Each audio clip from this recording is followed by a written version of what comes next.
Þá það 6. liður, fjárhagsáætlun Akureyrarbæjar 2016-2019, fyrri umræða. Guðmundur Baldur Guðmundsson, bæjarfulltrúi, tekur til máls.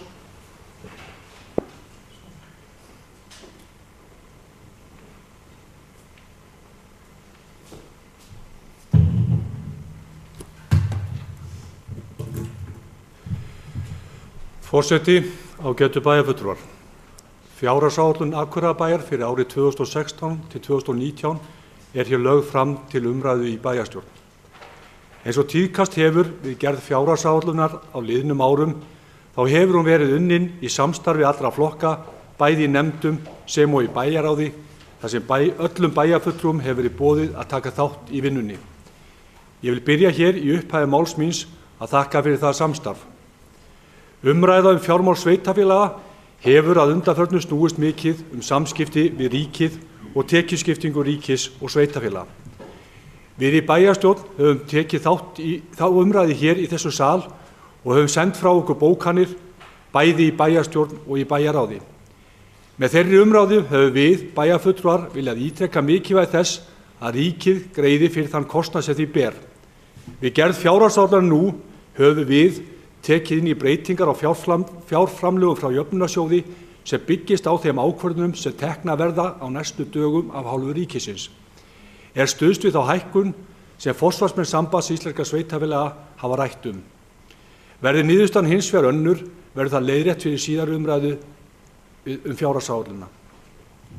Eflaust má spyrja sig í ljósi þeirra umræðu sem átt hefur sér stað stöðu sveitarfélaga og versnandi afkomu þeirra, hvort niðurstaða sú sem hér lögð fram í áætlun sé raunhæf.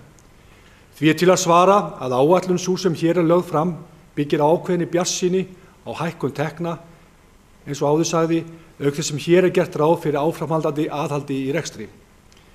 Þá ekki verið gert ráð fyrir frekari launahækkunum á árinu 2016 sem í samræmi við það verklag sem beitt hefur verið við gerð fjárhagsáætlana, það að segja að byggt á gildandi kjarasamningum. Á næstu vikum getur línur hins vegar skýrst í samningaviðræðum sveitarfélaga við þau stéttarfélög sem enn eiga ósamið og mun þá tekið tillit til þess við endanlega áætlun sem lögð verður hér fram í bæjarstjórn í upphafi desembermánaðar. Áætlun nú gerir ráð fyrir að aðalsjóður sveitarfélagsins sé rekinn með neikvæðri rekstrarniðurstöðu upp á 216 milljónir króna og ljóst að slíkur rekstur ekki sjálfbær þegar til lengri tíma litið. Þrátt fyrir þennan halla á aðalsjóði þá rekstur A-hluta sveitarsjóðs sem og rekstur A- og B-hluta rekinn með rekstrarhagnaði samkvæmt áætluninni. Það hefur verið stefna okkar hér í bæjarstjórn að skerða ekki þjónustu í okkar mikilvægustu málaflokkum. Í ræðu minni hér fyrir ári síðan vísa ég til þess að það væri stefna okkar að taka frekar okkur skell í rekstrinum á yfirstandandi ári og byggja áætlun á væntingum betri afkomu með batnandi efnahag og auknum skatttekjum. Útkomuspá ársins 2015 bendir til að rekstrarniðurstaða ársins verði neikvæð í heild sinni. Miklar launahækkanir vega þar þungt og skatttekjur hafa ekki hækkað umfram það sem gert var ráð fyrir í áætlunum. Að mínu mati það ljóst að ekki mikið svigrúm í rekstri sveitarfélagsins og frekari hækkanir muni að öðru óbreyttu kalla á enn frekari aðhald í rekstri. En hvernig höfum við brugðist við? Eins og margoft hefur komið fram hér í ræðu minni, þá hefur líkt rekstri sveitarfélags siglingu á stóru olíuskipi. Snarpar og snöggar beygjur verða ekki teknar og stefnubreytingar þarf að undirbúa. Í þessu sambandi höfum við bæjarstjórn stigið nokkur skref. Nægir þar að nefna stjórnsýsluúttekt sem við væntum að liggi fyrir á næstu vikum. Þá höfum við sett í gang vinnu við úttekt á rekstri öldrunarheimilanna, þar sem sérstaklega verður skoðuð sú þjónusta sem við erum að veita og þá hlutdeild sem ríkinu ber að greiða og gerum við ráð fyrir því að úttektin liggi fyrir í desember. Þá munum við meðal annars setja í gang úttekt á yfirvinnu hjá bænum og reglum hana. En snúum okkur þá á tölum fjárhagsáætlunar. Ef bornar eru sama fjárhagsáætlun fyrir árið 2016 og upphæðleg fjárhagsáætlun ársins 2015 kemur í ljós að tekjur verða 1346 milljónum krónum hærri á næsta ári í samstöðunni og rekstrarútgjöld 1014 milljónum krónum hærri. Gert ráð fyrir sambærilegri fólksfjölgun og verið hefur á liðnum árum og íbúar verður orðnir tæplega 18.500 í árslok 2016. Reiknað með að útsvarsprósentan verður óbreytt frá fyrra ári eða 14,52%. Einnig miðað við að álagning fasteignagjalda verði óbreytt á milli ára en sú tekjuaukning sem á sér stafar einkum af fjölgun bygginga í bænum og hærra fasteignamati. Þessi tveir liðir, það er að segja útsvarsprósentan sem og álagning fasteignagjalda, hafa þó ekki verið endanlega samþykktir en verða til frekari umræðu á milli umræðna fjárhagsáætlun. Í áætluninni jafnframt gert ráð fyrir að hlutur jöfnunarsjóðs hækki nokkuð í skatttekjum og að í hann renni 0,0% hærra hlutfall af tekjuskattsstofninn vegna málefna fatlaðra. Áætlað er að það skili 120 milljónum króna hærri tekjum til bæjarins. Á síðasta ári hækkuðu sorphirðugjöld nokkuð þar sem tekið var upp tímabundið umhverfisgjald. Nú gert ráð fyrir að sorphirðugjald lækki 400 krónur. Helstu forsendur útgjaldaáætlunar að spáð 2,6% verðbólgu frá upphafi til loka árs og gengisvísitala krónunnar verði óbreytt. Og þá er reiknað með áhrifum kjarasamninga sem í gildi eru.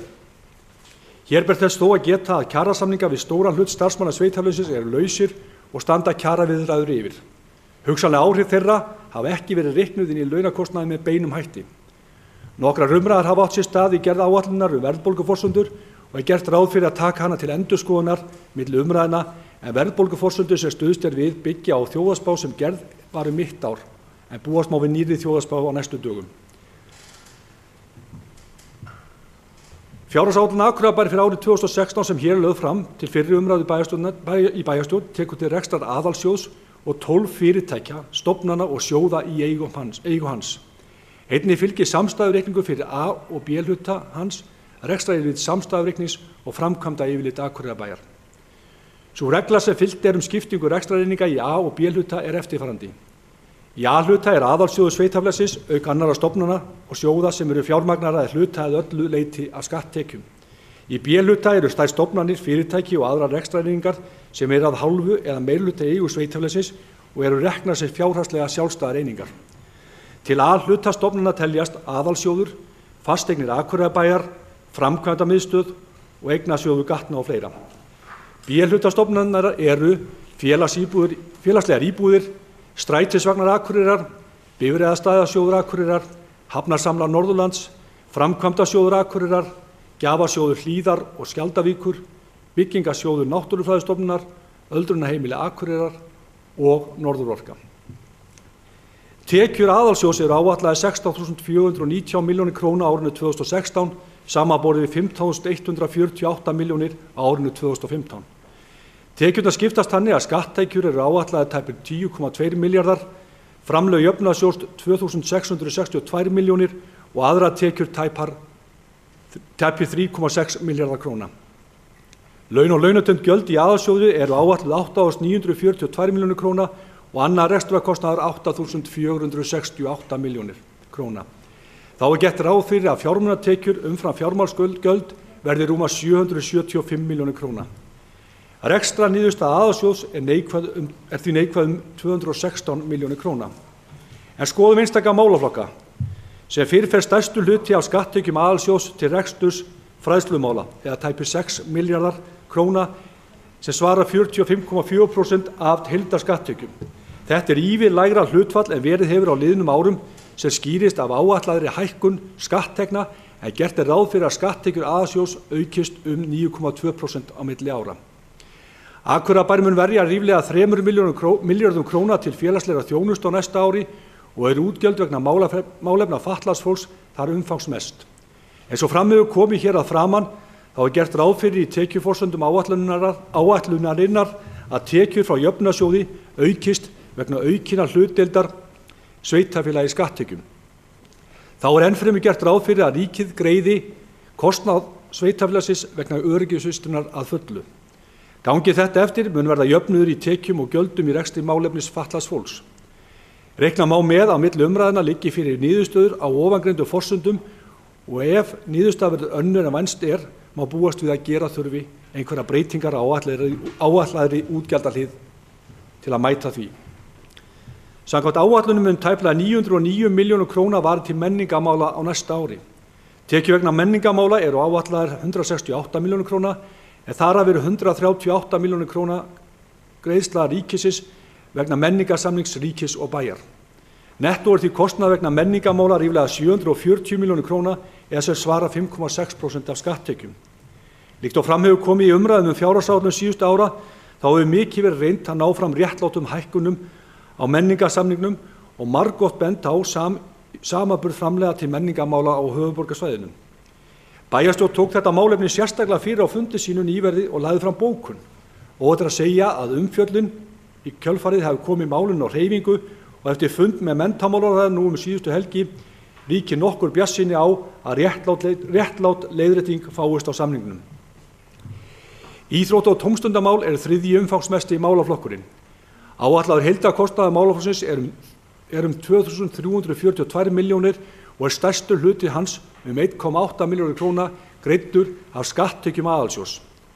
Aukning á fjárveitingu til málaflokksins milli ára nemur 114 milljónir króna en tæpa 50 milljónir af því má rekja til hækkunar á húsaleigu vegna nýframkvæmda meðal annars íþrótta-húss Naustaskóla en auk þess eru tæpar 10 milljónir króna vegna hækkunar á tómstundaávísun til barna og unglinga en gert er ráð fyrir að þær hækki úr 12.000 krónum í 16.000 krónum á barn.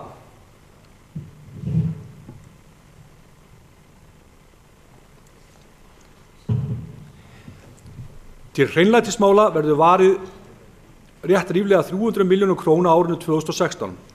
Hér að ræða kostnað við heilbrigðiseftirlit, sorphreinsun og sorpeyðingu sem og meindýra- og dýraeftirlit. 280 milljónir króna fara í sorpið og skiptist kostnaður í sorphreinsun, gámasvæði, sorpeyðingu og jarðgerð. Gert er ráð fyrir óbreyttu sorphirðugjaldi og sérstakt gjald vegna sorpeyðingar sem lagt var á tímabundið á liðnu ári verður lagt aftur á komandi ári en lækkað 400 krónur. Óhætt er að segja að sú nýbreytni sem tekið var upp á liðnu ári með tilkomu klippikorta hafi þegar öllu er á botni hvolft skilað árangri og öll umgengni og flokkun hefur stórbatnað. Þess er vænst að þegar framlíða stundir muni þetta verða til að draga úr kostnaði við förgun og þannig verða hægt að lækka gjaldtöku frekar. Sorphirðugjald auk sérstaka gjaldsins skila tekjum upp á 276 milljónir en það þýðir að sorphirðugjaldið stendur undir 97% af kostnaði við sorphirðu. Kostnaður bæjarins er því ríflega 8 milljónir króna. Í skipulags- og byggingamál er gert ráð fyrir að verja 123 milljónir króna á næsta ári og hækkun 12 milljónir króna frá fyrra ári er að mestu vegna aukins kostnaðar við gerð endurskoðaðs aðalskipulags. Alls fara 385 milljónir króna í brunamál og almannavarnir. Tekjur slökkviliðsins vegna verkefna eru áætlaðar 182 milljónir króna en inn í þeim tölum er gert ráð fyrir framlagi frá ríkinu upp á 138 milljónir króna vegna sjúkraflutninga. Akureyrarbær mun því leggja bruna- og almannavörnum til 203 milljónir króna á næsta ári.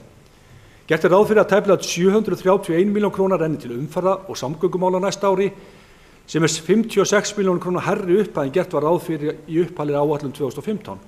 Þarna munar mest að gert er ráð fyrir að hækka framlag til snjómóksturs og hálkuvarna ríflega 23 milljónir króna. Sem gert er í raun til að mæta þeim raunkostnaði sem bærinn hefur orðið fyrir á síðustu árum og til að nálgast það frekar. Til umhverfismála er gert ráð fyrir að verja alls 218 milljónir króna sem er 18 milljónir krónum hærra en áætlun 2015 og er hækkunin meðal annars varið til fegrunar og hirðingu opinna svæða auk hreinsunar gatna. Til atvinnumála er varið 176 milljónir króna og hækkar 19 milljónir króna frá fyrra ári. Þarna ber helst að nefna kostnað við verkefni brothættar byggðir sem er áætlað 7,5 milljónir króna. Í sameiginlegum kostnaði það rekstur ráðhús, bæjarstjórnar, bæjarráðs og sameiginlegs tölvukerfis er gert ráð fyrir 677 milljónir króna og hækkar 92 milljónir króna frá fyrra ári. Þarna munum mest að áfallið orlof er áætlað 50 milljónir króna en fram til þessa hefur þessi liður ekki verið inn í áætlun. Í forsöndum með fjármagnsliði er að þessu sinni byggt á verðbólguspá upp á 2,6% eins og áður hefur komið fram ásamt því að stuðst við að vaxtagreiðslur sem þekktar eru. Gert er ráð fyrir að fjármagnsliðið aðalsjóðs verði jákvæður 755 milljónir króna. Fasteignir Akureyrarbæjar, framkvæmdamiðstöð Akureyrarbæjar og eignasjóður Gatna teljast til annarra fyrirtækja og sjóða í A-hluta. Rekstur fasteigna Akureyrarbæjar er umfangsmikill sem fyrr og hafa þær umsjón með 100 fasteignum auk hátt í 300 leiguíbúða. Gert er ráð fyrir jákvæðri niðurstöðu af rekstri fasteigna upp á tæpa 338 milljónir króna. Helstu breytingar á rekstri milli ára má rekja til lægri fjármagnskostnaðar en að sama skapi viðhald fasteigna aukið 120 milljónir króna frá fyrra ári og þar af viðhald skólamannvirkja aukið 82 milljónir króna. Litlar breytingar á rekstri framkvæmdamiðstöðvar og eignasjóðs gatna milli ára. Í framkvæmdayfirliti fasteigna Akureyrarbæjar gert ráð fyrir að framkvæmd verði fyrir 700 milljónir króna á árinu 2016 en áætlaðar framkvæmdir á núverandi ári 498 milljónir. Ekki ráðist í neinar stórar nýframkvæmdir á árinu 2016 en stærstu framkvæmdirnar liggja í frágangi á íþróttahúsi við Naustaskóla, endurnýjun á gervigrassi í Boganum, framkvæmdir við Listasafn og endurnýjun á Svelli í Skautahöll. Framkvæmdir á vegum eignasjóðs gatna og fleiri áætlaðar 587 milljónir króna en tekjur af gatnagjöldum áætlaðar 140 milljónir, þannig að nettó fjárfesting því áætluð 447 milljónir króna og heildar framkvæmdir því í A-hluta 1147 milljónir króna. Gert ráð fyrir að framkvæma í B-hluta fyrirtækjum fyrir 1950 milljónir króna. Þar af framkvæmdir á vegum Norðurorku áætlaðar 1654 milljónir króna og stærstu framkvæmdir þar Glerárvirkjun, en þar 800 milljónir króna og framkvæmdir við fráveitu 365 milljónir króna. Alls gerir áætlun þannig ráð fyrir að framkvæmdir á vegum bæjarins og fyrirtæki hans muni nema 3,1 milljarði króna á árinu 2016. Í B-hluta samstæðunnar að ræða 9 fyrirtæki og sjóði og mun ég fara yfir nokkur þeirra í stuttu máli. Fjárhagsáætlun Norðurorku samstæðunnar gerir ráð fyrir að rekstrartekjur verði 3.301 milljón króna og rekstrargjöld fyrir fjármagnsliði 2.527 milljónir króna. Rekstrarniðurstaða fyrir fjármagnsliði og skatta verði 774 milljónir króna. Fjármagnsliði nettó verði 324 milljónir króna og reiknaður tekjuskattur 69 milljónir króna og áætlun gerir því ráð fyrir að rekstrarhagnaður verði á rekstri Norðurorku á 380 milljónir króna. Fjárfesting á Norðurorku eins og áður segir áætlaði 654 milljónir króna samanborið 1100 milljónir króna í áætlun 2015. Rekstur hafnarsamlags hefur vaxið ár frá ári og árinu 2016 gert ráð fyrir að tekjur samlagsins verði 460 milljónir króna samanborið við 421 milljón króna tekjur í áætlun árið 2015. Gert ráð fyrir að hagnaður á rekstri hafnarsamlags Norðurlands verði 129 milljónir króna. Árinu 2016 gert ráð fyrir að öldrunarheimilin verði rekin með 255 milljónir króna halla að teknu tilliti til framlags bæjarins sem áætlað 139 milljónir króna. Eins og fram hefur komið í upphafi ræðu minnar unnið að úttekt á rekstri öldrunarheimilanna. Í rekstrarreikningi samstæðunnar A- og B-hluta gert ráð fyrir að tekjur verði 21,1 milljarður króna en rekstrargjöld fyrir utan fjármagnsliði 19,4 milljarðar.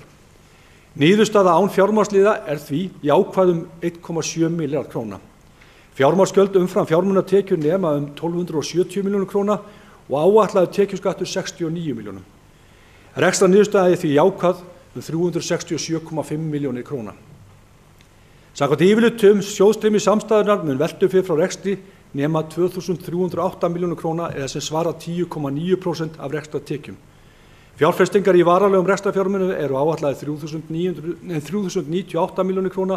Afborgun langtímalána áætlaðar að nemi 1.124 milljónir króna og gert ráð fyrir að tekið verði lán fyrir 1.550 milljónir.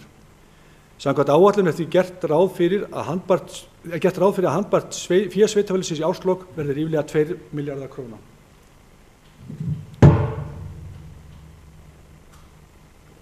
Heildar launagreiðslur samstæðunnar ásamt launatengdum gjöldum áætlaðar 11.672 milljónir króna. Laun og launatengd gjöld sveitarfélagsins í hlutfalli við rekstrartekjur þess áætlaðar 55,2%. Annar rekstrarkostnaður áætlaðar 30,1% af rekstrartekjum.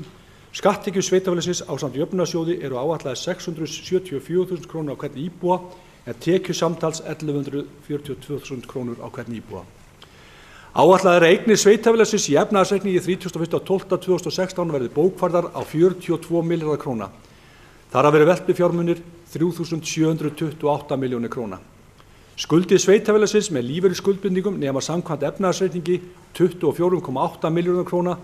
Þar af skammtímaskuldir 4.055 milljónir króna.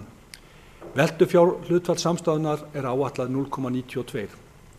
Skuldarhlutfall samstæður samkvæmt viðmiðunarreglum áætlað ríflega 100% í árslok 2016 og í A-hluta verður skuldahlutfallið komið niður undir 90%. Áætlað að heildareignir á hvern íbúa muni nema 2.271.000 krónum og heildarskuldir 1.229.000 krónum. Bókvært eigið fé áætlað að nemi 17.195 milljónir króna í árslok 2016 og eigið fjárhlutfall í árslok áætlað að nemi 41%.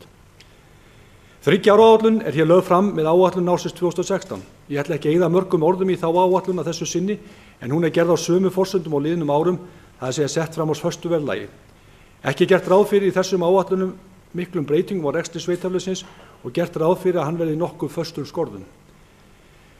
Forsenda 3 ára áætluna byggir að sjálfsögðu mikið á áætlun ársins 2016 og búast má við einhverjum breytingum á áætlun milli umræðna að þessu sinni. Ég mun því ræða áætlanir árana 2017 til 2019 ítarlegar við seinni umræðu fjárhagsáætlunar. Fjárhagsáætlun Akureyrarbæjar fyrir árið 2016 hefur verið unnin í samræmi við vinnuferla sem kynntir voru í bæjarráði í upphaf áætlunarinnar. Eins og fram hefur komið í máli mínu ýmsir lausir endar sem kunna að nýtast á þeim vikum sem á milli umræðna og má búast við að einhverja breytinga verði gerðar á áætlun fyrir síðar umræðu. Ágætu bæjarfulltrúar, fjárhagsstaða bæjarins sterk en engu að síður fjárhagsáætlun viðamikið verkefni og ekki auðvelt. Fjárhagsáætlun þar sem mikið aðhald hefur í rekstri á liðnum árum gefur því miður ekki mikið svigrúm, sérstaklega í ljósi þeirra launahækkana sem orðið hafa á undanförnum. Ég vil þó leyfa mér hér í lokin að vera bjartsýnn. Uppgangur í samfélaginu og tekjur aukast. Aukin ferðaþjónusta og uppbygging á Bakka mun skjóta frekari rótum undir það góða samfélag sem við hér byggjum. Þá trúi ég því að sú barátta sem sveitarfélög standa í þessa dagana við ríkið aukin hlut sveitarfélaga í skattaukjum muni skila áranga á komandi árum og sveitarfélög fái réttláta hlutdeild í skattaukjum til að standa undir sífellt stækkandi verkefnum. Ég vil að lokum þakka bæjarstjóra, öllum starfsmönnum bæjarins og nefndarfólki sérstaklega fyrir góð störf við gerð þessara fjárhagsáætlunar. Einnig vil ég þakka bæjarráði og bæjarstjórn fyrir samstarfið við gerð áætlunarinnar. Síðast en ekki síst þá vil ég þakka fjármálastjóra bæjarins, Dan Brynjarsyni, sérstaklega fyrir vel unnin störf og góða samvinnu við gerð fjárhagsáætlunarinnar, en hann hljóp í skarð fyrir hagsýslustjóra sem í námsleyfi. Að lokinni umræðu, sem ég vona verði fjöllegar, legg ég svo til við bæjarstjórn að þessari fjárhagsáætlun Akureyrarbæjar fyrir árið 2016 til 2019 verði vísað til frekari yfirferðar í bæjarráði og til síðari umræðu í bæjarstjórn sem áætlað að fari fram þann 1. desember. Líki ég þar með lestri af þessari miklu talnarunu og vona að einhverja hafi gripið eitthvað þarna og vænti þess að eiga hér við ykkur bæjarfulltrúa góðar umræður þessa fjárhagsáætlun. Takk fyrir. Guðmundur Baldur Guðmundsson bæjarfulltrúi lokið máli sínu. Næst tekur til máls Gunnar Gíslason bæjarfulltrúi.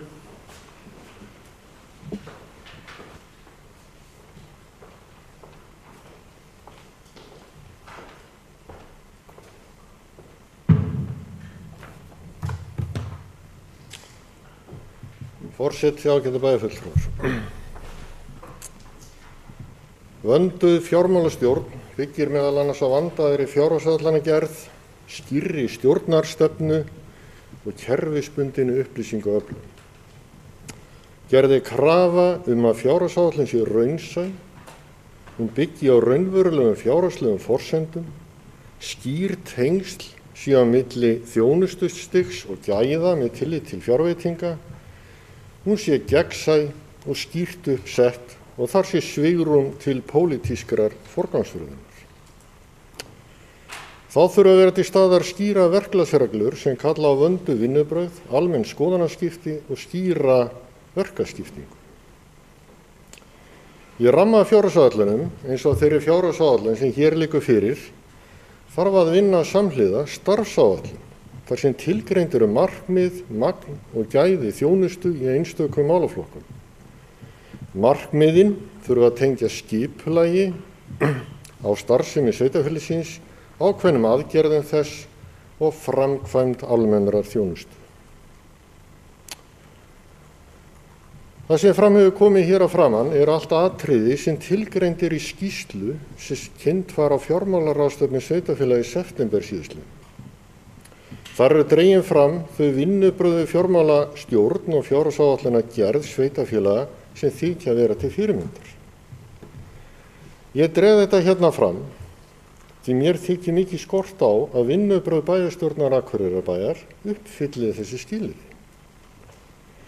Þann 16. desember 2014 stóð ég hér og tilkynnti að ég samþykkti fjárhagsáætlun Akureyrarbæjar fyrir árið 2015 með því skilyrði að undirbúningur og vinna við fjárhagsáætlun ársins 2016 yrði hafin ekki seinna en í mars á þessu ári.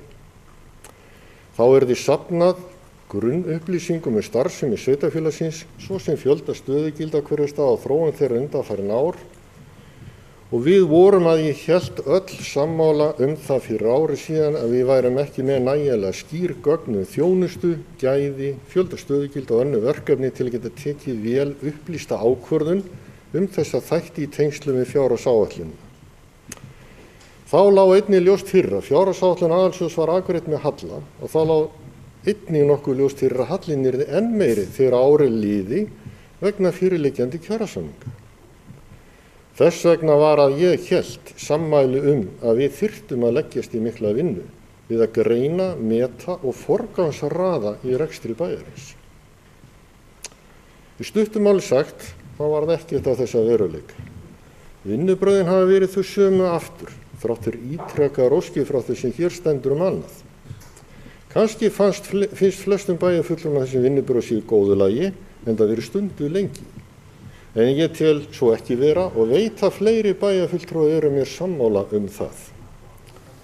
Formaður bæjarráðs nefnir sérstaklega í sínu erindi að áfram sé gert ráð fyrir aðhaldi í rekstri og það sé snúið að breyta rekstri stórsveitarfélags þar sem það sé eins og stórt olíuskip á siglingu sem ekki verði snúið svo auðveldlega. Í þessu sambandi kalla ég eftir svörum það hvaða aðhald hér í raun verið að tiltaka og bendi jafnframt á það að til þess að breyta stefnu olíuskips eða sveitarfélags fari fyrsta lagi að liggja fyrir hvert skal stefna og í öðru lagi að grípa til aðgerða til þess að halda breyttri stefnu. Það þýðir ekki að bíða bara og vona, því að von ekki aðferð og verður aldrei. Það nefnilega fátt eða ekkert lagt hér til sem bendir til þess að stefnubreyting sé í vændum og í raun liggur ekkert fyrir það hver stefna meirihluta bæjarstjórnar Þrátt fyrir fögur orð í stefnuskjali ekki að sjá nein merki þess að þau fögru orð hafi verið eða eigi að útfæra í aðgerðir sem verði sýnilegar bæjarbúum. Þessi orð læt ég falla hér vegna þess að bæjarstjórn hefur ekki unnið eða samþykkt starfsáætlun undanfarin ár og það bendir ekkert til þess að svo verði nú. Þetta þó eitt af þeim atriðum sem talin eru skipta máli í ramma áætlanagerð. Stefna bæjarstjórnar þarf að vera leiðarljós fyrir nefndir og ráð bæjarins þegar kemur á ákvörðunum markmið, magn og gæði þjónustu, sem markaður fjárhagslegur rammi í fjárhagsáætlun. Vegna þess hve fátæklegar og sundurlausar upplýsingar liggja fyrir þessari vinnu, óskaði ég eftir upplýsingum fjölda stöðugilda árið 2014, áætlaðan fjölda 2015 og fjölda stöðugildi launaáætlunarkerfinu fyrir árið 2016. Þetta gerði ég vegna þess að ég hafði grunum að í fjárhagsáætlun 2015 hafi verið bætt í stöðugildum í reksturinn án þess að það lægi skýrt fyrir þegar bæjarstjórn samþykkti þá áætlun fyrir árið síðan. Þegar þessar upplýsingar eru greindar, kemur í ljós að fjölgun stöðugildi í heildina ríflega 40 frá árinu 2014 til áætlunar ársins 2016. Þegar einungis eru teknar þær deildir þar sem stöðum fjölgar eina eða fleiri fjölgunin 80 stöðugildi. Ég lagði þessa greiningu fram á fundi bæjarráðs fyrir tæpum hálfum mánuði síðan. Ég hef ekki fengið neinar ábendingar annað en að í stærstum dráttum sé hér rétt með upplýsingar farið og ég hef heldur ekki séð að það sé sjálfs gert neitt með þær heldur. Það þannig með samstarfi gerð fjárhagsáætlunar að það á sér eingöngu stað inni á fundum, en það eru margar ákvarðanir teknar utan funda í raun án samráðs, þó þar séu svo kynntar eftir á fundum. Ég nefni þetta hér vegna þess að ef þær upplýsingar sem hér liggja fyrir réttar, þá aðhald í rekstri afar lítið og bæjarráð eða bæjarstjórn hefur ekki fjallað þessar aukningu stöðugilda sem slíka nema í einstaka tilvikum eða sem nemur hugsanlega 5 stöðugildum í heildina. Þetta umhugsunarvert í ljósi þess að hér verulega fjármuni að ræða eða alltaf 400 milljónir króna á ársgrundvelli og þjónustuaukningu sem samkvæmt 5. grein samþykktar stjórn og fundarskap Akureyrarkaupstaðar á að vera á ábyrgð bæjarráðs og bæjarstjórnar. Þessi þróun einnig athyglisverð í ljósi þess að í forsendum fjárhagsáætlunar Akureyrarbæjar 2016 sem samþykktar voru bæjarstjórn í júní síðastliðinn eftirfarandi klausa. Og ég tek það fram að sama klausa var í forsendum fjárhagsáætlunar Akureyrarbæjar 2015. Allar tillögur eða óskir sem ekki rúmast innan rammans eða lúta ekki að áður samþykktum ákvörðunum bæjarstjórnar þjónustu við bæjarbúa skal sækja sérstaklega og gera grein fyrir þeim í viðbót. Miðað við þær upplýsingar sem fyrir liggja sé ég ekki betur en að þessum fyrirmælum hafi ekki verið fylgt.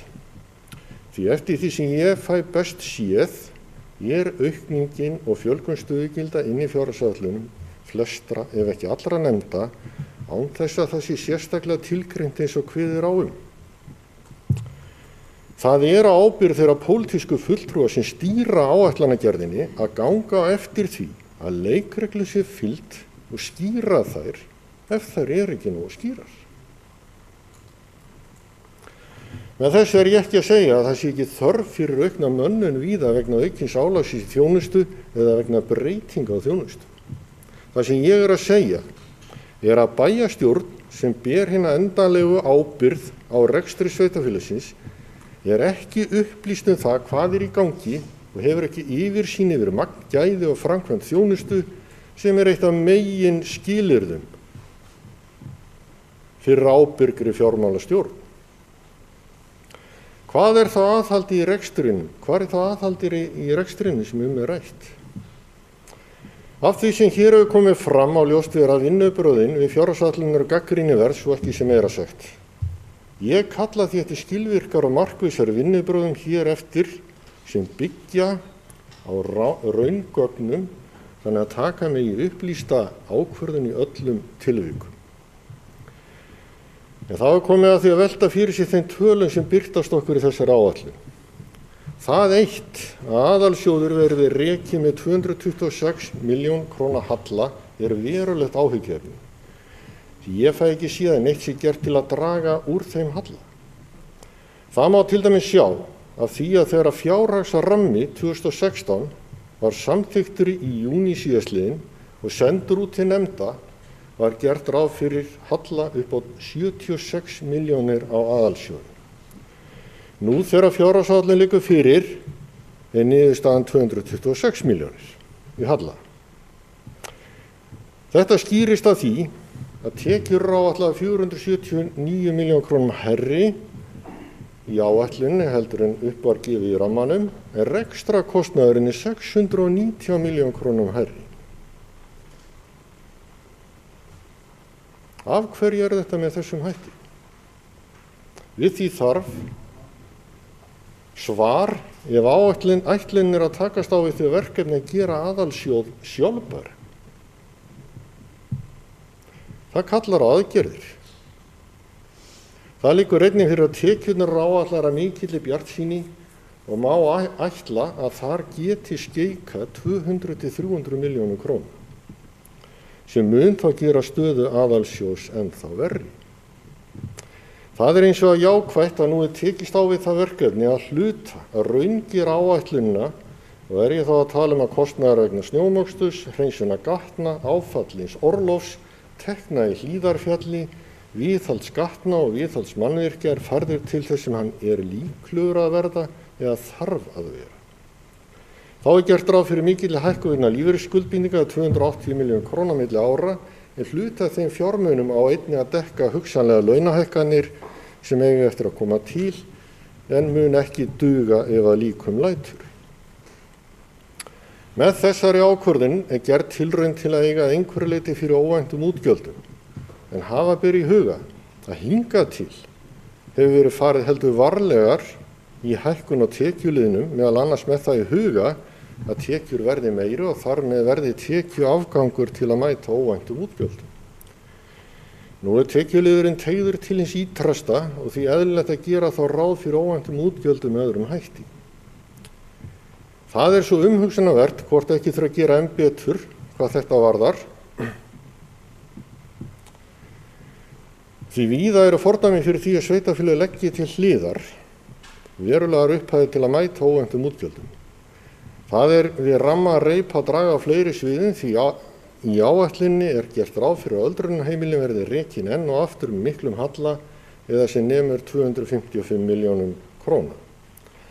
Hallinn á árinu 2015 verður enn meiri ef fer sem horfir og þó að reksturinn sé nú færður á B-hlutann en ekki aðalsjóð verður bærinn að punga út fyrir hallanum á meðan ekki fæst leiðrétting á daggjaldur frá ríkinu. Því má segja að hallinn sé enn meiri raun en framkemur í aðalsjóði.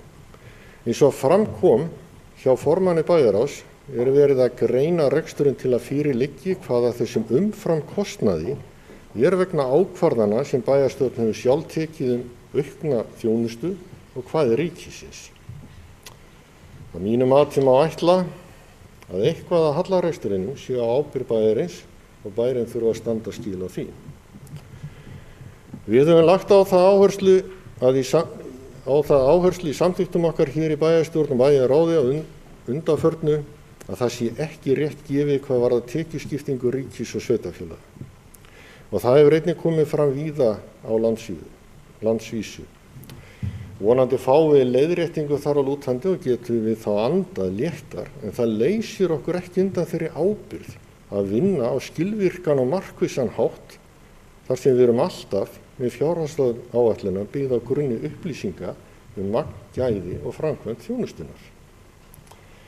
Það sem ég reyna að benda á komið hefur fram hér að framan að það lítið sem ekkert gert til að takast á við verkefni sem býður okkar, hvort sem okkur líkar það betur eða verr, að gera aðalsjóð sjálfbæran. Eftir því sem við drögum það verkefni lengur, verður verkefni að stærra og verra viðureignar. Það nefnilega rétt sem framkom í ræðu formanns bæjarráðs, að ef breyta á stefnu þarf að ætla góðan tíma til þess og vanda til verka. Það sem bjargar rekstri samstæðu Akureyrarkaupstaðar að gert ráð fyrir verulegum fjármagnstekjum og rekstrarafgangi hjá fasteignum Akureyrarbæjar, Norðurorku og Hafnarsamlagi Norðurlands. Fyrir vikið ekki tekist á við hallan á aðalsjóðum í markvissum hætti eins og ætti að gera. En þessi afkomi afar brothætt því áætlunin gerir ráð fyrir 2,6% verðbólgu á næsta ári sem mjög ólíklegt að standist. Því líklegt að þær forsendur breytist í þeirri vinnu sem býður í fjárhagsáætluninni fyrir seinni umræðuna því ný hagspá mun birtast á miðjan þennan mánuð. En af hverju hafa áhyggjur af þessu? Jú, því ef verðbólgan fer af stað og verður meiri, munum fjármagnstekjur lækka verulega jafnvel verða engu ef verðbólgu skoti verður hátt. Það mun hafa þær afleiðingar að aðalsjóður gæti ná jafnvægi í A-hluta og B-hluta fyrirtækin yrðu rekin með einhverjum halla, sem gæti þýtt það að samstæðan yrði rekin með halla. Þá eru menn og konur í vondum málum. Áður en ég lýk þessari yfirferð ég aðeins að minnast á áætlunum framkvæmdir þó aðrir sem á eftir mér muni koma betur inn á þær. Ég verulegar áhyggjur af því hvernig áætlaði fyrir framkvæmdum, svo sem í Sundlauginni, það sem gert ráð fyrir kostnað upp á 270 milljónir króna, síðast áætlun sem ég hef séð gerði ráð fyrir 370 milljónir króna. Hverju sætir þetta? Þá dreg ég mjög í efa að 150 milljónir dugi fyrir nýju Skautafellsvelli og ég mótmæli því að ekki skuli gert ráð fyrir því að klára lóð Naustaskóla á næsta ári. Og bendi bara þar á fordæmi Akureyrarbæjar hvað varðar það að ganga stíft eftir því að lóðarhafar sem eru íbúar í bænum klári sín verk innan tilskilins tíma en svo ætlum við að stunda önnur vinnubrögð. Að lokum langar mig til að viðra þá skoðun mína að það eigi að veita almennum bæjarbúum meiri og betri aðgang að vinnslu fjárhagsáætlunar. Það hægt að gera með því að byrja að vinna fyrr, skipuleggja hana betur, halda umræðu og kynningafundi afmörkuð málefni, þar sem bæjarbúum gæfist kostur á að leggja fram hugmyndir eða skoðanir á ákveðnu tillögum. Í þessu samhengi verð ég að minnast þess að ég lagði til í bæjarráði voru að haldinn yrði íbúafundur snjómokstur og hálkuvarnir. Var það samþykkt eftir því sem ég best man. En enn bólar ekkert á þeim íbúafundi og kalla ég eftir því að honum verið komið á sem allra fyrst. Og ég skil reyndar enga veginn hvað stendur í vegi þess að hann verði haldinn. Hér hef ég viðrað þá sýn mína á þá fjárhagsáætlun sem fyrir liggur og má vera ljóst af því sem ég hef sett hér fram. Ég ekki sáttur við vinnubrögð eða framsetningu áætlunarinnar sem á ábyrgð hins pólitíska meirihluta í bæjarstjórn. Það var send út fréttatilkynningum að fjárhagsleg staða Akureyrarkaupstaðar sé sterk og verði áfram sterk. Það finnst mér heldur orðum aukið. Fjárhagsleg staða bæjarins ekki veik, en hún þarf að styrkjast. Til þess að svo verði þarf að taka til höndum og hefja aðgerðir. Ég lýsi mér reiðubúin til slíkra vinnu nú sem fyrr og tel að það verði okkur öllum til hagsbóta í bænum sem býður íbúum sínum öll lífsins gæði eða vill alltént gera það. Til þess þarf skýra sýn á verkefnin og langar mig í lokin til að vitna til Helen Keller sem var blind þegar hún sagði: hvað er verra en að hafa enga sjón? Það er að hafa enga sýn. Takk. Gunnar Gíslason bæjarfulltrúi lokið máli sínu. Næst tekur til máls Njáll Trausti Friðbertsson bæjarfulltrúi.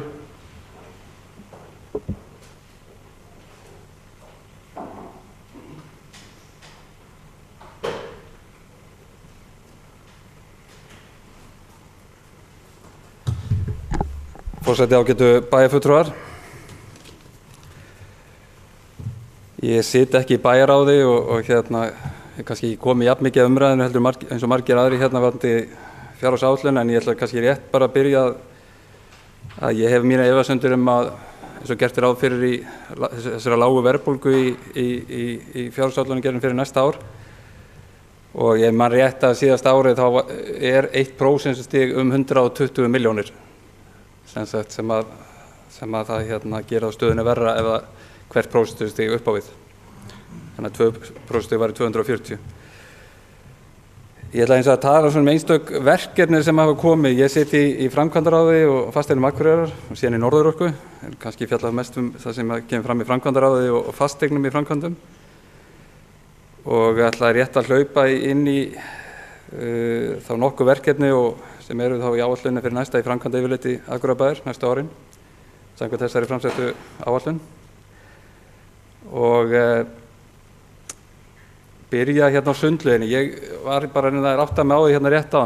Ég get ekki séð betur en það vanti bara einhverja 40–60 milljónir inn í fjárhagsáætlunum miðað við þá kostnaðaráætlun sem hefur verið gefið upp í varðandi sundlagaframkvæmdina, og var nú að reyna að finna þetta. Ég man ekki betur en að áætlunum fyrir sundlagaframkvæmdunum sé upp á 372 milljónir, og það er rétt sem að bæjarfulltrúi Gunnar kemur inn á áðan að inn í núna fyrir 2016 og 2017 eru 270 milljónir inni, en þá reyndar á þessu ári að falla inn einhverja 50–60, þannig að gatið sem þarna milli einhvers staðar á bilinu 40–50 sem að vanta inn í kostnaðaráætlun fyrir sundlagaframkvæmdinni. En það sem kannski mér svo áberandi í þessu kostnaðaráætlunum, ef við skoðum þær og raunverulega bara þessi verkefnastjórnum, hvernig hún fer fram eins og ég nefndi sem ég siti í, og þetta hvað raunverulega manni finnst oft vantar svolítið að hluti sér í grundaðir fyrirfram, þannig að við vitum fyrirfram út í hvaða framkvæmdir eru að fara.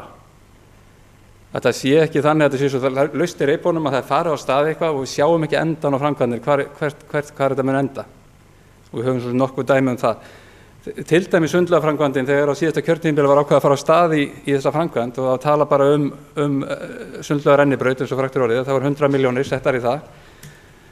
En auðvitað þegar það fer svona stór framkvæmd og maður gerði athugasemdir, þá var hugmyndin bara að nota gömlu undirstöðuna á sundlagarennibrautinni, og maður gerði strax athugasemdir við það miðað við það stærð af rennibraut og annað sem menn hefðu í huga fyrir 100 milljónar, það kemist aldrei fyrir, að þá byrjar þetta gríðarlega rask og færslur innan svæðisins sem endar í því að þetta er komið líka viðhaldsþörf á ýmsa þætti, að þessi framkvæmd fer verulega á stað. Og það sem þetta er miklu meira heldur en sundlaun upp á 100 sem hefur verið að framkvæma, en það sem byrjar sem 100 milljónir, það er þá nýjasta kostnaðaráætlun upp á 370. Og ég get ekki séð þessari fjárhagsáætlun gerða að hún sé full fjármögnuð með töluna hérna.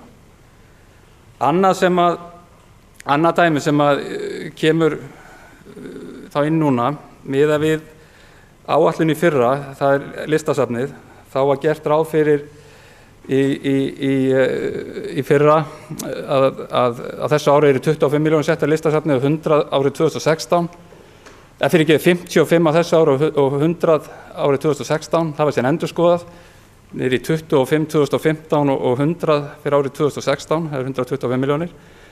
En það kemur þá inn núna í þessari áætlun fyrir árið 2016 100 milljónir, 2017 150 og fyrir árið 2018 aðrar 100 milljónir. Þannig að 350 milljónir eru komnar til dæmi varðandi framkvæmdir á Listasafninu. Þetta hefur ekki verið mikið kynnt fyrir okkur í fasteignum og við vitum mjög takmarkaði sjálfur sér hvert er verið að fara, og þetta er svona eitt af þessum verkefnum sem er að tala um og bæjarfulltrúi Gunnar kom kannski hlutaði náðan, en maður tala oft um hérna líka sjálfur að við sjáum fyrir endan á þeim framkvæmdum sem eru að fara í þegar við erum að kostnaðargreina og síðan að fjármagnaðir, að menn séu þá með skýra stefnu hvert er að fara og hvernig ætla að klára fjármagnuna. Þarna eru konar 350 milljónir sem voru 125 þá í áætlunni fyrra, endurskoðaráætlun voru 150 fyrir árið síðan, það er búið að bæta 200 milljónum með það sem við tölum um hérna í nóvembri fyrra. Og þannig að það væri þá áhugavert að fara að heyra eitthvað af því hvað menn eru að fara í þessu á sama tíma og við erum að tala um, þá erum við að tala um að fresta öðru framkvæmdum sem voru konar inn á áætlun, samanber lóðina við Naustaskóla.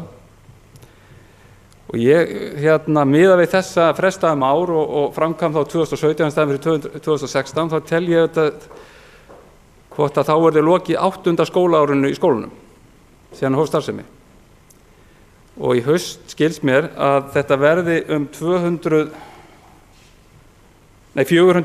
börn sem verði nemendur þá í skólanum. Og ef við síðan tökum tillit til þess líka að ég vissi ekki betur, en þegar menn fóru að tala um hagræði ég man ekki hvort að það hefði farið inn í síðasta haust, en ég held að fyrst og fremst gerst að þessu ári varðandi að sleppa að fara út í nýja leikskólabyggingu út í nýju hagahverfi og þar suður af, sem átti að vera upp einhverju 100 milljóna, að þá var farið í það að taka leikskólabörn inn í Naustaskóla og við settum inn hérna einhverja 14 milljónir á þessu ári í að breyta salernum og eitthvað slíkt fyrir börnin, og vorum við ennþá þá að koma ennþá fleiri börnum inn á svæði, þannig að það var komið töluverður fjöldi af leikskólabörnum líka inn í skólan fyrir utan þess að 400 grunnskólanemendur. Og lóðin er, að þeim mér segja, hún er lítil fyrir, og hún er þá pingur lítil eins og hún er það sem er búið af henni í dag og vantar upp á. Þannig að ég er ekki alveg áttað með forgangsröðuninni af hverju klárum við ekki það sem við erum byrjuð á og hefjum síðan á nýjum verkefnum framkvæmdir. Reynum að vera svolítið fókusir í hvað við erum að gera. Það er aldrei gott til lengdar að vera í bútasaumnum og vera stöðugt að byrja eitthvað nýtt og klára ekki neitt og vera alltaf að framlengja.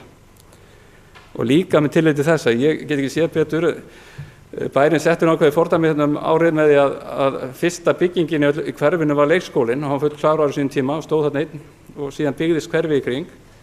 En þetta er síðan tekið algjörlega hinn hliðin varðandi grunnskólan sjálfan, að nú er verið að reisa þarna einhverja 100 íbúðir hérna sunnan við skólan sem sýnist að muni allt klárast bara væntanlega síðlega næsta ári, og það væntanlega lóðaframgangur og annað í kringu þess að muni að vera ganga frá, og þá er nánast hverfið bara búið að stansetja það, en það voru þetta sem verður eftir.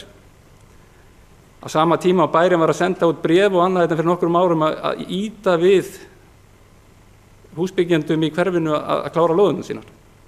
Þá er bærinn ekki staðið sína skyldu og verið stefna á 8. árið á þess að klára lóðina. Ég veit að maður sé margir húsbyggjendur sem að fengi slíkan frest á sína lóðir. Þannig að ég finnst þetta fáránleg forgangsröðun, fáránleg. En ég myndi gjarnan vilja fá að vita þá hvað menn hugsa með listasafnið og hvaða miklu breytingar hafa orðið á þessum eða velja þess greinilega fram yfir skólan. Það má líka geta þess í rekstri bæjarins, þá þýðir það að hverja 100 milljónir í húsnæði er ca. 10 milljónir rekstri bæjarins en lóð geti verið kringu 2. Þannig að það kemur líka fram í rekstri bæjarins með dýrara hætti húsnæðið heldur götur og garðar. Það síðan varðandi sorpmálin. Það var kynnt í fyrra og ég spurði sérstaklega því hvort þetta verðum að tala tímabundið sorpgjald upp á 6.500 krónur. Og þannig var það kynnt. Og ég spurði sérstaklega eftir fyrir ári síðan í nóvember í fyrra hvort að það væri þá hugmyndin að það væri bara eins árs. Þá lögðum við á 30.700 krónur í sorpbyrjugjald og 6.500 í þetta umhverfisgjald minnum við kallað. En það sem hefur gerst núna er að umhverfisgjaldið fellur inn í sorpbyrjugjaldið, þannig að þegar við leggjum þessar 2 tölur saman sem kom inn í fyrra, að þá munar 400 krónur sem er lægra núna samtalstalan. En það ekki að fella niður neitt umhverfisgjald, það fellur bara inn í sorpbyrjugjaldið. Þannig að þá það bara orðin hluti af skattekjum eða þjónustugjöldum bæjarins. Þetta náttúrulega þjónustugjöld þarna, vegna þess að þetta á að standa undir sér sorpbyrðan. Og við höfum náttúrulega ekki verið að ná því undanfarin ár, eins og kom fram hér áðan. Svo því sé haldið haga. Hins vegar er rétt að geta þess að varðandi gámavellina sem þessi umhverfisgjald kom nú að hluta til inn á og klippikortinu og annað, að það virðist vera, maður spurðist verið núna á föstudaginn, að það að nást töluverður árangur með klippikortinu sem gæti verið minnstakosti núna miðað við fyrstu mánuðina sem síðan það byrjaði í byrjun júní 1 milljón til 1.500.000 á mánuði sem eyðingin frá gámavellinum er lægri. Þannig að þetta verið stefnaðin, en að sama skapi verður náttúrulega gæta þess hvort að sé að koma eitthvað annað til einhvers staðar, að fólk sé að losa sig við einhvers staðar annar staðar, en þetta lítur ágætlega út eins og það gerir núna. En að sama skapi kannski er Molta svolítið að kvarta yfir að fá óhreint efni á Grendavöllunum til sín og verður sjálfsagt eitthvað auglýst betur og í nýju átaki í þeim málum. Varðandi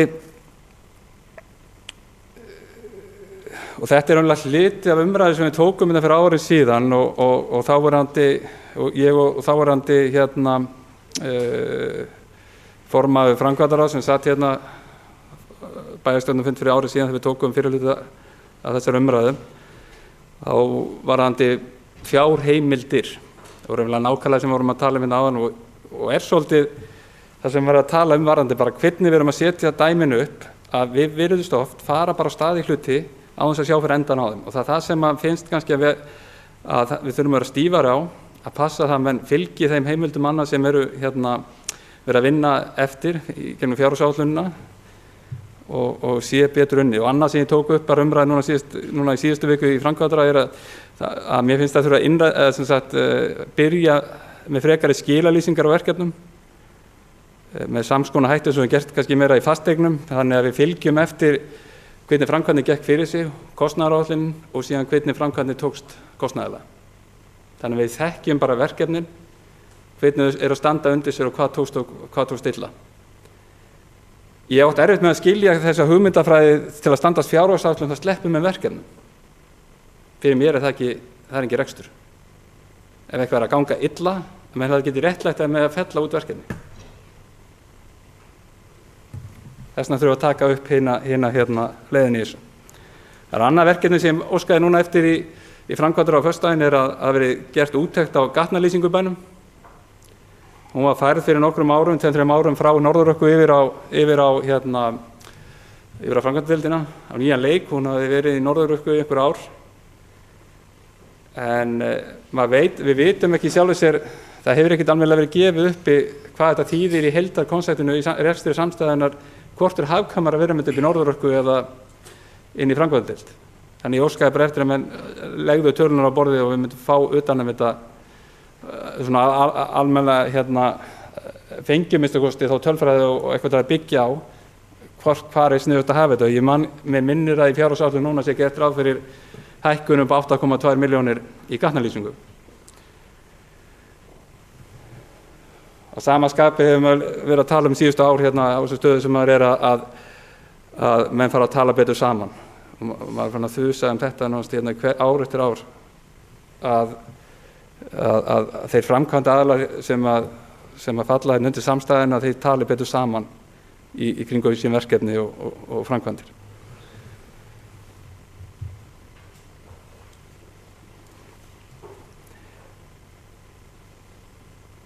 Mér langar líka varðandi brothættar byggðir spyrja hvers vegna við fórum út í það að borga sjálf frá Akureyrarbæ fyrir verkefnastjórnina. Það sem ég kynnti mig hjá Byggðastofnun á sínum tíma þá hefur mér skilist að Byggðastofnun eru hingað til borga verkefnastjórnina á brothættum byggðum, þessu verkefni sem hafa verið hér og þar. Og það er ágætt að fá svar hvort þetta sé réttur skilningur eða ekki að þetta sé að við höfum tekið þetta að okkur sem þá út fyrir það sem normið sem hefur verið í gangi í þessu verkefni. Varðandi sem að koma inn á aftur og því var ekki svarað held ég fyrra þegar ég spurðist út í þetta með sveiflujöfnunina, þetta svolítið áhugamál. Nú erum við að framkvæma í heildina minna rúmi 3 milljarðar, ekki 3,1 milljarður þegar allt tekið, höfnin og það sem fellur undir framkvæmda deild, fasteignir og Norðurorku. Og þetta umtalsvert hærra heldur en það verið lengi og eins og komið fram að þá eru mikla framkvæmdir hugaðar að vegu Norðurorku á næsta ári. Við erum með rúmlega 600 milljónir sem þá rétt rúmlega helmingurinn af þessu öllu saman. En að sama skapi hefur maður svolítið áhyggjur af tímasetningunum vegna þeirra miklu framkvæmdar og hagsveiflu sem er í gangi og að fara af stað. Og þannig að ég reyni bara aftur að spyrja fyrir hvað menn og þá formann Bæjarráðs, bæjarfulltrúa Guðmund að því hvort það færi einhverja hugmyndi varðandi þetta. Að sama skapi fyrir ári síðan þá varðandi stjórnsýslu og svona úttekt á fjármálum sveitarfélagsins. Þá var farið í þessa stjórnsýsluúttekt sem að verður væntanlega kynnt á fyrir lok árs að man finnst þetta að vera svolítið seint farið í þetta og það var ekki farið í þá fjármálahliðina eins og kannski önnur sveitarfélög hafa nokkur gert af þessu stærri sveitarfélögum sem finnst reyndar hægt að fara fram á 7-10 ára fresti minnst okkur í rekstri svona stórs sveitarfélags. Og síðan var það sem að koma á þann og þetta er ekkert nýtt með störfin og fjölda ígildana störfum að finnst þetta ætti að vera miklu betri bara undir deildónum meiri upplýsingar þegar að vinna áætlanir. Það ætti að koma fram hvernig sú þróun hefur verið í svona stærra samhengi yfir tíma. Það hefur komið fram áður og fyrir 2-3 árum að þá var talað að hvert starfsígildi væri 6 milljónir í kostnaðarbæði með launum tengdum gjöldum og það er bara þannig að það gefur ákveðna sýn fyrir okkur líka hinn hvernig þetta er að þróast og síðan kannski á samanburðurinn við önnur sveitarfélög og hvernig við sjáum það fyrir okkur og það er auðvitað alltaf erfitt að bera saman þessi sveitarfélög. Þetta sjáum við það og mér á fjármálaráðstefnu sveitarfélagana núna í lok september að þá gæti ekki séð betur en að það væru jafnvel fleiri starfsmenn eða svipað eins og hér á Akureyri eins og í Hafnarfirði. Þó að þar búi 27.000 manns segir maður rétt. Þetta er einhver breytileg verkefni og allt það, en þetta er bara áhugavert. Og við þurfum okkur vantar rosalega mikið af gögnum, það er það sem er að segja. Það sem er svo jákvætt í þessu, sem að sé svona út frá rekstrarlegum forsendum er að nú er farið að gera ráð fyrir áföllnu orlofi um 50 milljónir. Það er lífeyrisskuldbindingarnar, það hefur verið að gera þetta svona raunsærra með að hækka þær um 280 milljónir í áætluninni og nær þá kannski að vera svona nær raunveruleikanum og snjómokstur hækkar og síðan viðhaldið. Svo Þannig að sama skapi þessi tímasetning á einmitt viðhaldinu kannski svolítið erfið. Þetta er svona sveiflujöfnunar atriði. Það hefur verið auðvitað betra að ná því fram í niðursveiflunum heldur en í svona uppsveiflu eins og er núna.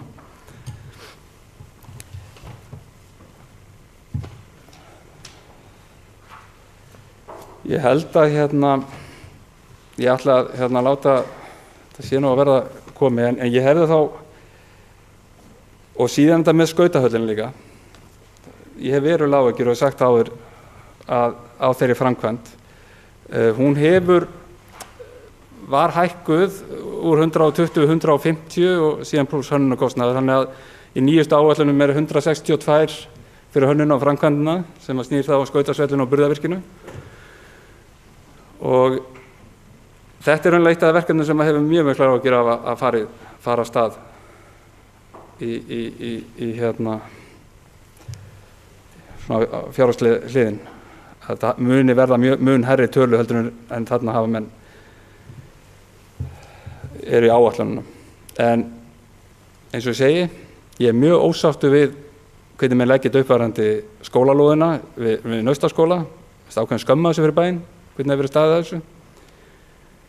Sérstaklega að klára ekki þetta dæmi. Og síðan hef ég áhuga bara að vita, og sem raunverulega kannski grundvallar sem maður svolítið að ræða núna, þessi stefnumótun bæjarins, hvernig menn sjá fyrir sér verkefnin og þau séu þá nokkuð fullmótuð áður menn fara af stað. Hvar við ætlum að enda dæmið. Þannig og mér finnst listasafnsmálið vera svolítið, ég veit ekki til þess að sé búið að vinna það langt með verkefnin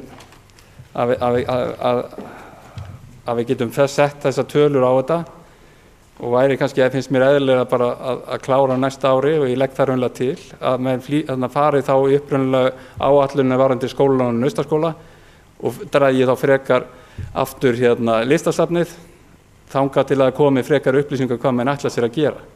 En þess að það sem hefur gerst á síðustu árum varðandi það mál að það hefur svona verið að stækka svolítið hratt miðað það sem á að ræða bara fyrir 2-3 árum eins og ég er að benda á varðandi þá fjárhagsáætlun sem maður lá fyrir í fyrra. Þarna eru strax konar 200 milljónir viðbót og án þess raunverulega að hugmyndinni séu komnar fram með að það verið kynntar fyrir okkur bæjarfulltrúum eða í nefndunum hvert menn eða viðkomandi nefndur sem fara með þessu mál, hvert nákvæmlega menn ætla sér að fara með þetta allt saman. Takk.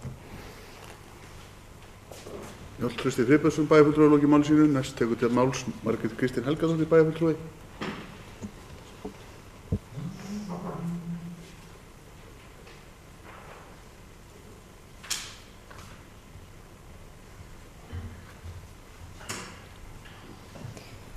Forseti, ágætu bæjarfulltrúar. Ég vil byrja á því að þakka bæjarfulltrúa Guðmundi Baldvini fyrir greinagóða ræðu. Við svona fjárhagsáætlanagerð að þá detti alltaf í þessar pælingar hugmyndina á bakvið þennan sveitarfélagssjóð sem við í rauninni ákveðum að setja okkur saman.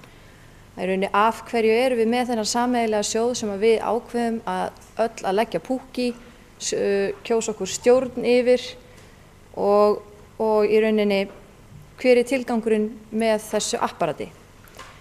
Það eru ákveðnir þættir sem við teljum mikilvæga og sem okkur finnst nauðsynlegt að eru til staðar. Svo það auðvitað misjafnt eftir skoðunum og aðstæðum hvers og eins einstaklings hvað nákvæmlega sem að telst til þessara nauðsynlegu kjarnaþjónustu og þar koma kannski einmitt mismunandi stjórnmálaflokka til sögunar.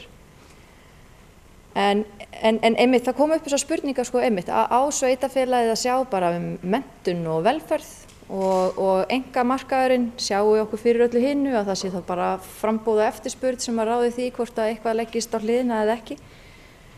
En ég hugsa samt að við séum flestöll sammála því að sveitarfélagi komi að fleiri verkefnum.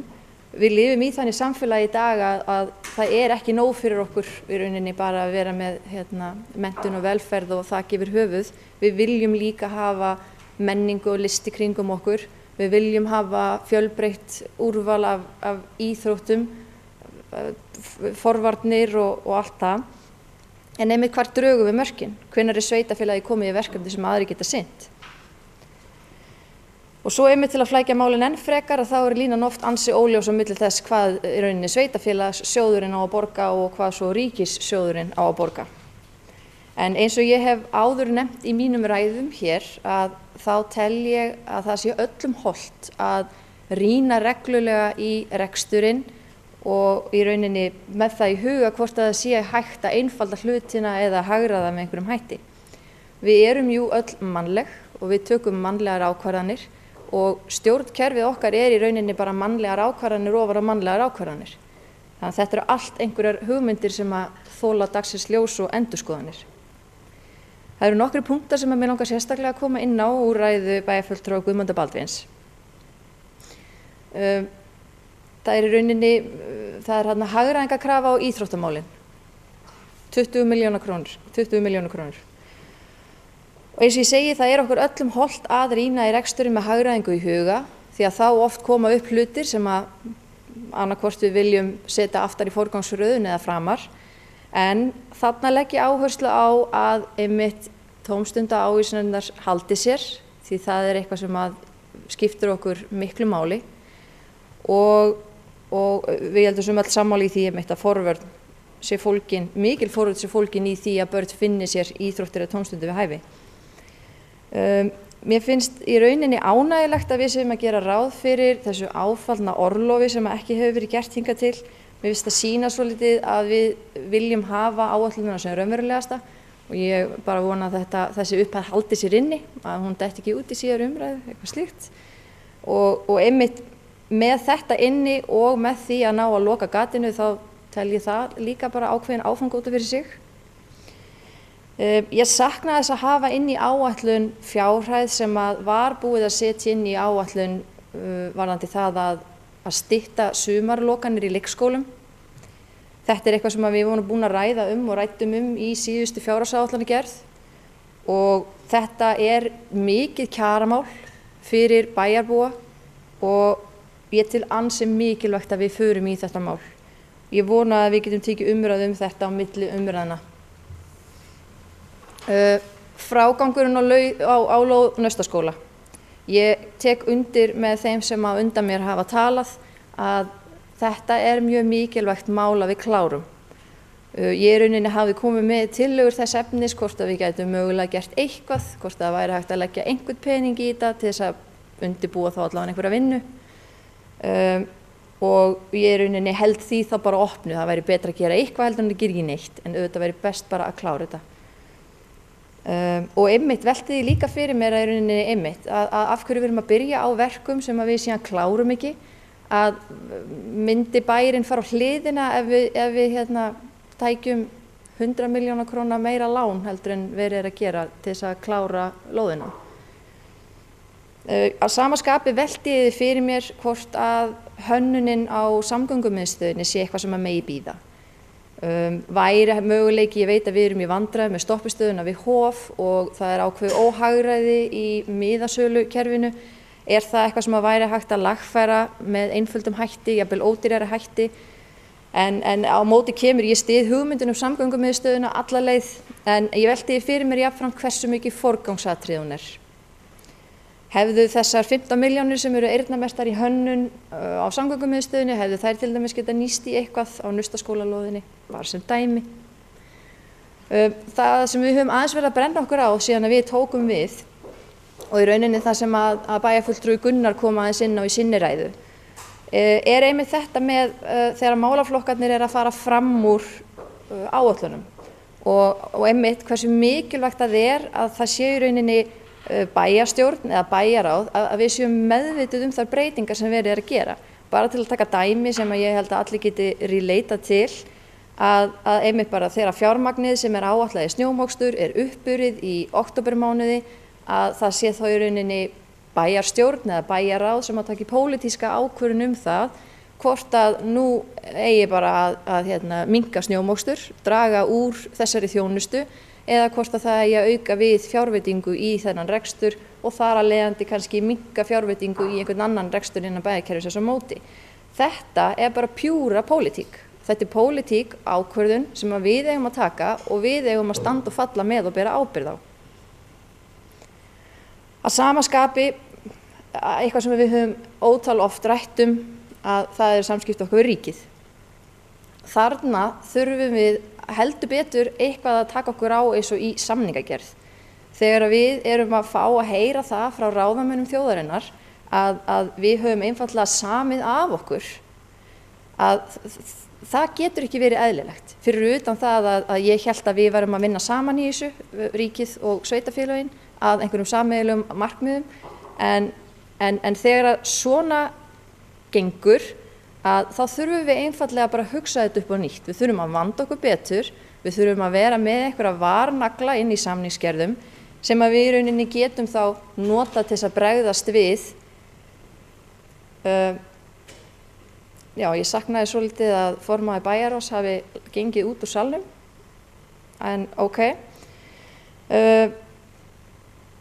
Við erum einmitt einhvern veginn alltaf í þessu að við erum alltaf einhvern veginn að slökkva elda. Við erum alltaf að bregðast við einhverju. Við erum mjög sjaldan á undan atburðarásinni að leiða það hvernig atburðarásin fer fram. Og rétt eins og bara þetta þunga olíuskip sem að bæjarfulltrúi Guðmundur ræðir gjarnan, að það erfitt að breyta alveg stefnu, en við verðum einhvern veginn samt að vera sífellt að pota til þess að gera eitthvað. En einmitt inn í fjárhagsáætluninni, það eru þarna ákveðnir óvissuþættir, nákvæmlega eins og bæjarfulltrúi Guðmundur Baldvin kom inn á, að það eru tekjurnar. Og ég var að velta því fyrir mér bæjarfulltrúi Guðmundur Baldvin hvort ég ætti að byrja upp á nýtt svo þú myndir heyra allt sem ég sagði.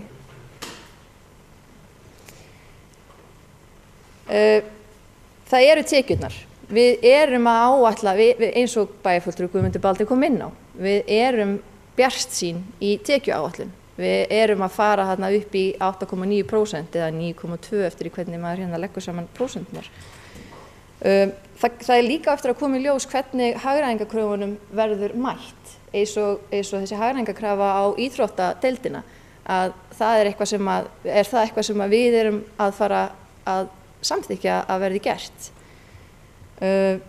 Fjármagn vegna öryggisgæslunnar, það er ekki fast í hendi. Kjarahækkanir sem eiga eftir að koma. Þetta allt saman gæti breytt myndinni mjög mikið á milli umræðna. Nokkrar spurningar. Við ræddum ekki mikið Hlíðarfjall í aðdraganda fjárhagsáætlanagerðar. Og ég er rauninni bara með langar svolítið að vita hver er svona stefnan í því máli. Að nú liggur fyrir að það þarf að gera eitthvað fyrir fjallið, það þarf að fara í einhverja endurbætur svo að við getum verið þarna meðal þeirra bestu, og við erum að tapa í rauninni á rekstrinum, við erum sífellt að borga með fjallinu. Það var skipaður einhver vinnuhópur sem var að velta þessum málefnum fyrir sér og meðal annars með einhvers konar einkarekstur eða eitthvað svoleiðis í huga. Hvað kom út úr því? Og gera í rauninni langtíma plönin okkar, gera þau ráð fyrir áframhaldandi rekstri á Hlíðarfjalli. Eins með velferðarstefnuna. Hvenær er svona áætluð útgáfa af henni? Og sér meirihlutinn fyrir sér að eitthvað muni breytast hjá okkur við útgáfu þessara stefnu? Er eitthvað að fara að koma fram í þessari stefnu eins og það að við séum að veita mikla þjónustu eða eitthvað þess háttar? Eða er ég að miskilja alveg hvernig stefnan á að vera uppbyggð? Ég tek undir með bæjarfulltrúa Gunnari og bæjarfulltrúa Njáli Trausta með skautasvellið. Og þá í rauninni bara, ég væri til í að fá að vita eftir hverju er farið. Þegar það er áætlað að þetta muni kosta þetta marga peninga, að hversu áreiðanlegt er það? Ég skil alveg að það geti oltið á einhverjum frávikum upp eða niður, en þegar það eru orðnar háar fjárhæðir. Eins hef ég beðið það í bæjarráði að skoðað verði í rauninni húsakostir undir starfsemi Akureyrarbæjar. Núna er Akureyrarbær með skrifstofur í nokkrum húsnæðum á Akureyri og ég rauninni leitaðist eftir því tvisvar innan bæjarráðs að þetta væri eitthvað sem yrði skoðað. Gætu við hagrætt á einhvern hátt með því að vera í einhverju einu húsnæði? Er slíkt húsnæði til? myndi það skapa líka kannski einhverja hagræðni innan í rauninni bara upp á samvinnu starfsmanna og betri nýtningu. Ég velti fyrir mér einmitt með nú hafa verið rætt óskir frá nefndunum. Ég væri til í að fá eitthvað svona plagg yfir það hverjar óskirnar frá nefndunum voru, því að það var eitthvað sem við fengum aldrei í hendunar. Þannig að við í rauninni vitum ekki hvað það var sem að til dæmis félagsmálaráð hefði vilja ná inn, eða hvort að það hefði verið eitthvað sem að við hefðum vilja berjast fyrir, af því að við í rauninni bara höfum ekki þær upplýsingar. Og svo í rauninni nokkur atriði, ég gerði þetta nú líka í síðustu fjárhagsáætlana umræðu, þannig að ég kannski bara held þessu áfram næstu ár.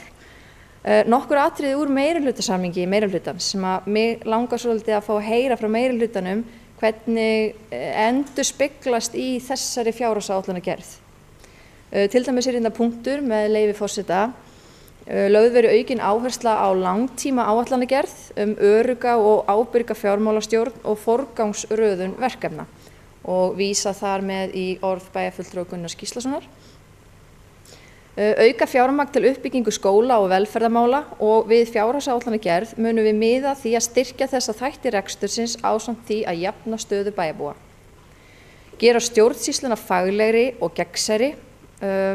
Einmitt, ég veit að við erum með einhvern hópi í gangi sem á að koma með hugmyndir og svo framvegis, en mér langaði bara að heyra, erum við bara að bíða eftir niðurstöðum þessa hóps eða er eitthvað annað sem við getum gert á meðan. Koma á fót ungmennamiðstöð að efla geðheilbrigði ungs fólks, stuðla að aukinni lífsfyllingu eldri borgara, frístundastyrkur til eldri borgara, vélakostur bæjarins vistvænni, efla forvarnastarf. Þetta er eitthvað sem ég myndi gjarnan vilja heyra. En í lokin þá ætla ég að vera bara mjög á jákvæðum nótum, allavega í smástund, og mér langar að þakka sérstaklega bæjarfulltrúa Guðmundi Baldvini fyrir vel unnin störf. Að ég upplifði það að bæjarfulltrúi Guðmundur væri bakinn og sofinn yfir þessari áætlun, með fullri virðingu fyrir hinum. Ég upplifði það að hann vildi hafa okkur öll upplýst. Það voru haldnir aukafundir, það var farið vel í minnstu smáatriði og ég upplifði það í rauninni að það væri engu haldi leyndu fyrir okkur og það er eitthvað sem ég kann virkilega meta og er þakklátt fyrir. Þessi samvinna, hún skiptir mig mjög miklu máli og í rauninni að þá met ég hana í kannski meira heldur en það hvort að meirihlutin hafi flaskað í ákveðnum undirbúningi á síðastliðnu ári eða hefði getið farið fyrr í einhverjar rekstrarúttektir og annað slíkt. Það er eitthvað sem við getum ennþá bætt okkur í og það er ennþá tími til stefnu í það. En þar sem að samvinnan einmitt skiptir mig þetta miklu máli, samtalið, upplýsingaflæðið, sem hefur verið gott hingað til, að þá kom mér þetta leiðilega óvart að sjá þessa upphæð sem hafði verið áætluð til listasafnsins, uppbyggingu listasafnsins. Að einmitt eftir því sem maður vissi þá hafði verið talað einhverjar 100 til 150 milljónir sem var bara vel og ég er ekkert að segja að listasafnið sé ofalið af þeirri upphæð, en allt í einu er síðan upphæðin orðin 350 milljónir. Og miðað við þær hugmyndir sem maður hefur heyrt, framúrskarandi hugmyndir, að þá ætti sú upphæð alveg hæglega að geta farið ofar.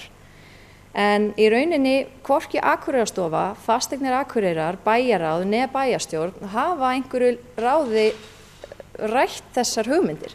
Þannig að það einhvern veginn, flest allir sem ég hef rætt við einhvern veginn vita ekki alveg út af hvað þetta gengur eða hver kostnaðargreining á bakvið eða neitt slíkt. Einhvern veginn lítur þetta út eins og ákvörðunin hafi verið tekin af fáum aðilum. En endilega leiðrétti mig ef ég er að hafa rangt við, bara endilega, og ég hlakka til að heyra í rauninni ykkar útskýringu á þessu og vona að þetta sé bara einhver eðlileg skýring. En ég þarf svo sem ekki að taka það fram, en eflaust allir hérna inni styðja uppbyggingu listasafnsins og þetta snýst í rauninni ekkit það. Þetta snýst upplýstar ákvarðanir og þetta snýst að fá að vera með, að upplifa það að það sé samvinna í gangi og einmitt að við séum með í þessu öllu saman. Og í rauninni bendi ég aftur í þessu samhengi á þennan lið sem ég las upp áðan að lögð verði aukin áhersla á langtíma áætlanagerð örugga og ábyrga fjármálastjórn og forgangsröðun verkefna. Og einmitt kannski bara líka svo maður spila þetta aðeins lengra að ekki hægt að gera ráð fyrir því að með því að listasafnið verði stærra og geti tekist á við krefjandi og meiri verkefni að í rauninni reksturinn verði þá umfangsmeiri, að við séum að horfa þá í rauninni á jafnvel fleiri starfsmenn með betri nýtingu á húsnæðinu og svo framvegis. Enn og ný, það ekkert neikvætt við þetta, ég vil bara fá að vita hvað fólk sér fyrir sér. Og eins bara loka hnykkurinn við þennan punkt að nú erum við sérstaklega að það ekki verið að fara í uppbyggingu á húsnæði á öldrunarheimilunum. Það var rauninni tekið út úr áætlun og það nú kannski svolítið svona pólitískur leikur af því að við höfum ekki verið að fá það sem við teljum að við eigum rétt á frá ríkinu vegna þeirra þjónustu og að sama skapi að þá í rauninni eins staða í Hlíðarskóla að þar verið að biðja stækkun á skólanum og það eitthvað sem að kannski við teljum okkur ekki fært að fara í meðan að ástandið eins og það í samskiptum við ríkið. En þá velti ég því fyrir mér, á ekki það sama við listasafnið. Nú menningarsamningurinn í rauninni ekki í höfn þrátt fyrir að bæjarfulltrúi Guðmundur Baldvin hafi átt gott spjall síðustu helgi, að þá velti ég fyrir mér hvort að þetta sé eitthvað sem ætti að hlúta sömu lögmálum, sem einhver pólitísku þrýstingur. En bara svona rétt í lokin, það sem að ég set svona spurningamerki við, sem í rauninni bara eins og fram hefur komið, að það ég hrædd að tekjuáætlun sé of há. Ég hrædd við verðbólgu spána að 2,6% sé of lítið. Ég vil fá að vita í hverju hagræðingarkröfurnar í íþróttamálunum felast og það ýmis atriði í 3 ára áætlun sem ég myndi vilja koma inn á en það jafnvel betra að taka það bara í seinni umræðu og ég vil sjá fjármagn í að stytta sumarlokun í leikskólum og jafnvel myndi ég vilja fara í það að skoða hvort að það mætti fækka skipulagsstöðum í leik- og grunnskólum með einhverjum hætti og greiða þá yfirvinnu í staðinn. Takk fyrir. Margrét Kristín Helgadóttir, bæjarfulltrúi, lokið máli sínu, orðið laust. Bergþóra Þórsdóttir, bæjarfulltrúi, biður orðið.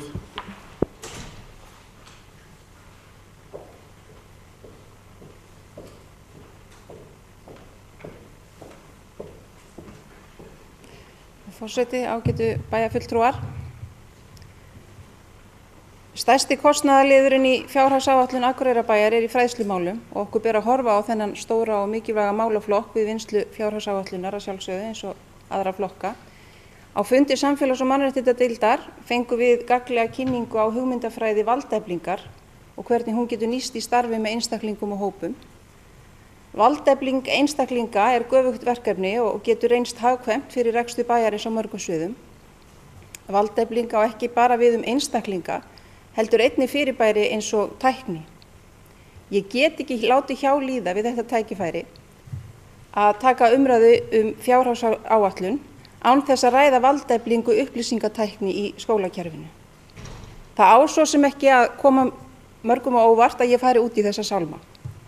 Í þeirri þróunarvinnu sem hefur átt sér stað í skólunum, þrátt fyrir stefnuleysi bæjaryfirvalda í þeim efnum, þá hefur komið fram að upplýsingatæknin ekki að gera kennara óþarfa, heldur miklu fremur tæknin að valdefla kennara við kennslu komandi kynslóða við að nýta sér tæknina sér til framdráttar.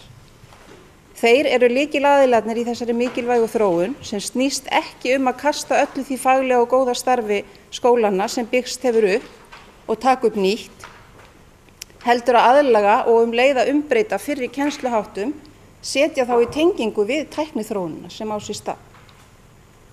Nú kann einhver að spyrja sig hvort upplýsingatæknin skapi ekki eingöngu fjárútlát. En ég trúi því og hef af því bæði reynslu og þekkingu að ef vandlega sé staðið að málum þá á að vera hægt að ná umtalsverðum árangri með umbreytingum sem leiðir af sér að við nýtum bæði tíma og leið fjármagn betur í fræðslumálum.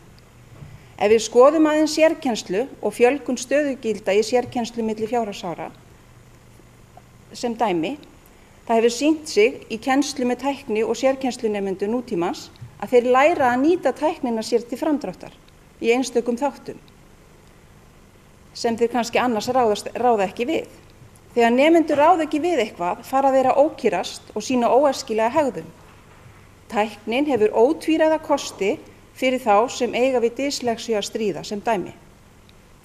Ég get tekið hér dæmi nemanda sem á að skrifa í kennslustund. Þessi nemandi sem vegna einhverfu sinnar hefur ekki náð tökum á að yfirfæra hugsanir sínar yfir í að skrifa með blýanti á blað. Hann er kominn jafnvel í 7. bekk, les mikið og er fróður ýmislegt skemmtilegt, fljúgandi læs, en hann kemur ekki frá sér efni í verkefnavinnu og á prófum. Þessi sami nemandi er þjálfaður í að nýta sér tæknina við námið og er nú bæði virkari og líður betur, sýnir góða hegðun og er félagslyndari og sýnir mjög góðan árangur í náminu. Þessi nemandi þurfti tölvuna til að læra að skrifa með blýant og blað, því í dag skrifar hann ekki síður en að nýta sér tæknina. Þetta er aðeins eitt dæmi af mörgum. Á sama tíma er verið að auka stöðugildi sérkennslu í málaflokknum sem hefur ekki veitt af miðað við núverandi aðstæður sem kennurum eru búnar í dag. Hér hafa menn rætt að setja inn klíníska þjónustu inn í menntastofnanirnar. Ég er ekki alveg sannfærð að það sé það sem fræðslustofnanirnir eiga að fást við, þó vissulega þurfi þær stoðþjónustu frá klínískum aðilum. Við eigum að leggja áherslu á að mennta börnin okkar með skapandi, raunverulegum viðfangsefnum sem samfélagið kallar eftir og gera það á þann hátt sem börnin þekkja og koma til með að þurfa að nýta í framtíðinni. Kennari sem nær að virkja nemanda í gegnum tækni bæði heima og í skóla er ég sannfærð að hann er að nýta þann tíma sem skólum er úthlutað betur en gert er í dag. Nemandi sem með aðgangi að verkefnum sínum rafrænt veit nákvæmlega til hvers er ætlast af sér ef kennari er ekki til staðar. Námsefnið er þar lagt fram og því er stýrt í gegnum tæknina.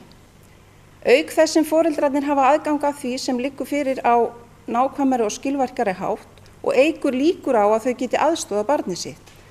Þannig aukum við einnig jöfnuð nemenda á að fá aðstoð frá kennara því foreldrar eru eins og gerist og gengur misjafnlega vel að sér í kennslu ýmissa námsgreina. Við eigum að setja okkur það markmið að hætta að brjóta lög þegar felldar eru niður kennslustundir í skólaskyldu námi. Við eigum að nýta tæknina til að útrýma forfallakennslu og efla þess í stað vinnustundir nemenda innan skólana, þar sem skilvirkni tækninar er nýtt og nemendum kennt að fara vel með tímann sinn. Ég tek undir orð bæjarfulltrúa Gunnars að skýra stefnu vanti á bak við fjárhagsáætlanagerðina og að fylgja þurfi betur eftir með úthlutun fjármagns. Ég skora á bæjarráð og okkur hér í bæjarstjórn að fara vel yfir og endurskoða forgangsröðun verkefna fyrir aðra umræðu og leggja auki fjármagn í að byggja upp grunnmenntun komandi kynslóðar í takt við það samfélag sem nemendur lifa í og það atvinnulíf sem samfélagið kallar á. Samfélagið utan skólaveggjanna á ekki að vera í andstöðu við það samfélag sem nemendur vinna í til að búa sig undir framtíðina. Við tökum hér á þessum stað ákvarðanir hundruð milljóna í einstaka framkvæmdir sem vissulega snúa mörg hver að betri lífsgæðum fyrir nemendur okkar og aðra íbúa bæjarins, en stefnumörkun í grunnmenntuninni þarf að vera í forgangi. Það sem til þarf er að gera alvöru stefnu þetta mikilvæga mál í samstarfi við starfsfólk skólana og standa síðan á bak við það með verulega auknu fjármagni. Takk. Bergþóra Þórhallsdóttir, bæjarfulltrúi, lokið máli sínu. Næst tekur til máls Logi Már Einarsson, bæjarfulltrúi.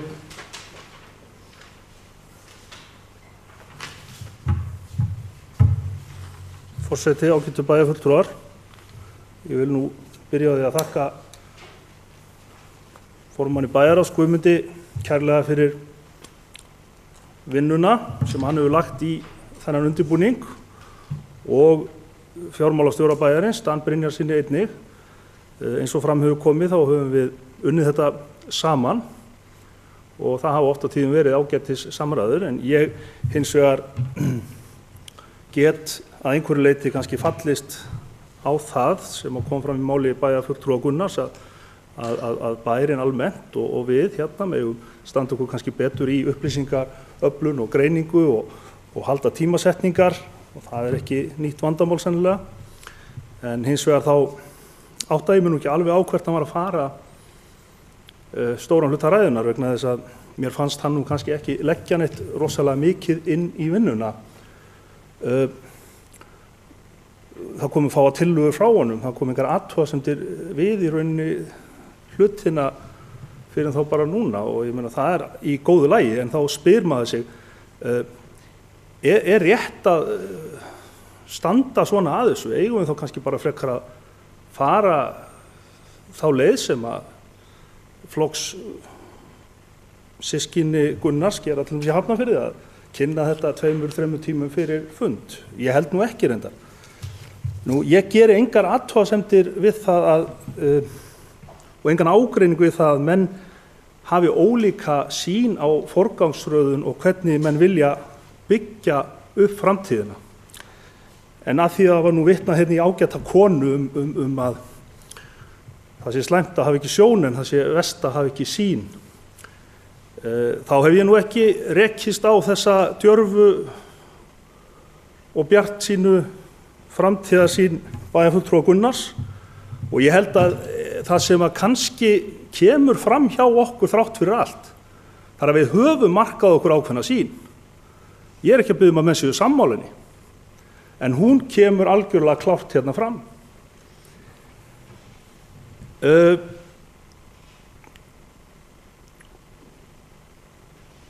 Og líkingin við olíuskipið, hún á sjálfsagt við, en það auðvitað ekki verið að stýra neinu olíuskipi, og það hægt að snúa því held ég með tiltölulega skemmri hætti heldur en hér hefur komið fram. Við erum að ráðast í forgangsröðun sem byggir á því að gera Akureyrarbæ að Akureyrarborg. Við viljum vera samkeppnishæf unga fólkið, við viljum laða að okkur nýja íbúa og við viljum taka mið af þeim niðurstöðum sem koma til dæmis fram í skýrslu sem eru gerðar ungt fólk, þar sem kemur fram að það langi helst af öllu að stefna út í hinn stóra heim eða fara til Reykjavíkur. Það auðvitað mjög gott og ég hvet alla unga einstaklinga til þess að gera það, en við viljum hins vegar byggja samfélag sem að færi þau til að koma hingað aftur. Og við erum nýlega búin að sjá aðra skýrslu sem að segir okkur að það ekki vænlegt til árangurs að byggja upp samfélag á grunnum gömlu framleiðsluháttana. Við þurfum að geta boðið upp á listir, við þurfum að geta boðið upp á menningu, við þurfum að geta boðið upp á íþróttir. Auðvitað hefum við skyldum að gegna, en við erum þrátt fyrir allt að nota 70% af tekjum okkar í þessa 2 stóru málaflokka, skólamál og félagsmál. Og við viljum ekkert hvika þar. Við megum heldur ekki gefast upp fyrir því verkefni að búa hérna til samfélag sem að snýst ekki bara þessa 2 þætti.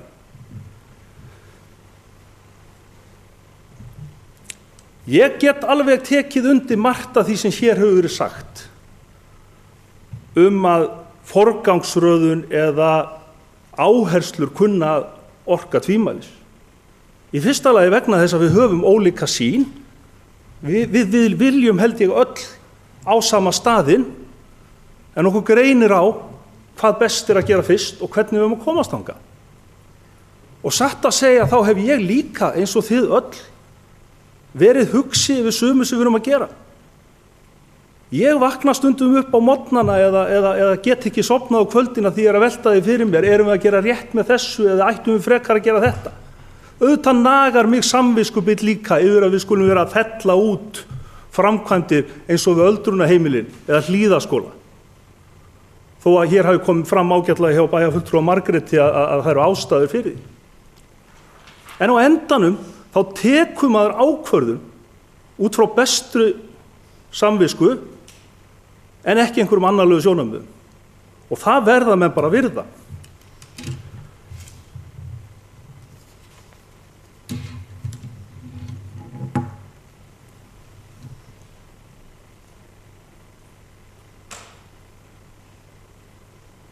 Og ég spyr líka í tengslum við samskipti ríkis og sveitarfélaga, hvar er bæjarfulltrúinn sem að lýsti því yfir fyrir kosningar hann ætlaði að fara að snúa upp á hendurnar á ráðherrunum?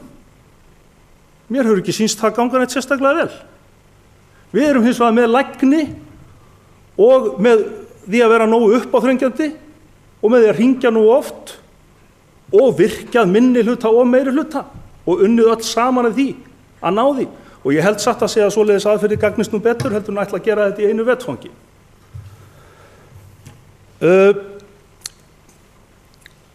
Bæjarfulltrúinn Njáll, hann talar sveiflujöfnun og ég er algjörlega sammála honum, við höfum oft rætt þetta. Ég held hins vegar að sú hækkun sem birtist núna í viðhaldi, hún sé óhjákvæmileg. Það eru hús hér sem eru beinlínis að skemmast. Og það mun verða veldisaukning í kostnaði ef við býðum ekki lengur með að fara í þær framkvæmdir. Þessar 150 milljónir sem menn töluðu að hefur verið lagt í upphafi í listasafnið, það eru bara það bil þær fjárhæðir sem að það kostar að gera við safnið þannig að það haldi bara vatni og veðrum. Og menn skulu átta sig á því þegar menn eru að tala gilið og byggingarna þar, gömlu mjólkursamsöluna, að þar er sennilega að ræða einhver merkilegustu mannvirki 20. aldarinnar. Og ég sé menn láta Laxdalshús eða þessar gömlu byggingar sem eru hluti af 19. aldar arfinum drabbast niður. Við erum með fjársjóð í hendinni og við þurfum umfram allt að gera við hann. Það er hins vegar rétt að það birtast aðrar tölur núna varðandi það hús heldur var síðast. Menn verða að virða það við okkur líka að við komum ný að borðinu og þurfum að átta okkur og tökum við 3 ára áætlun þar á undan. Það er kannski til dæmis ein ástæðan fyrir því að sundlaugaframkvæmdin er eins og hún er. Fyrst að vera ekki hægt að bakka út turni, þá vildum við líka gera þetta með bravör. En þegar að kemur að listasafninu, þá er allt í lagi að nefna það að það er búið að vinna á síðustu 10 árum 2 hugmyndir af mismunandi arkitektastofum, annarri hér í bæ og hinn fyrir sunnan. Þannig að menn höfðu svona einhvern pata af því hvað menn ætluðu að gera. Það var hins vegar í fyrsta skipti núna eftir að við tókum við sem að öllum bæjarbúum var boðið að vinnunni og boðið að hönnunni.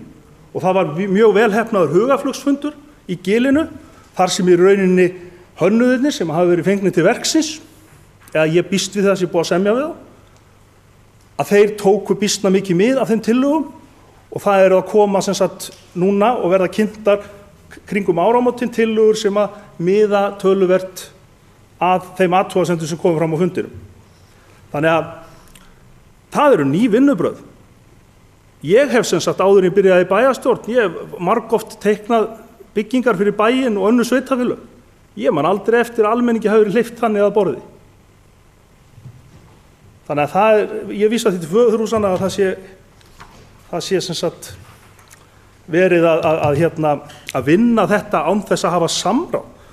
Nú, ég meina það stendur nú hvorki meira né minna en í meiri hluta sáttmálanum sem var lesin upp á blaðamannafundi niður við Hof þegar ný bæjarstjórn tók við, að þetta væri annað af 2 verkefnum sem við ætluðum að leggja áherslu á. Það var ekki gert í meiri leynd heldur en það.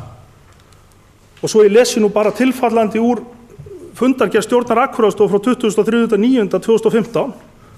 Framkvæmdar eftirlit tekið fyrir að nýju.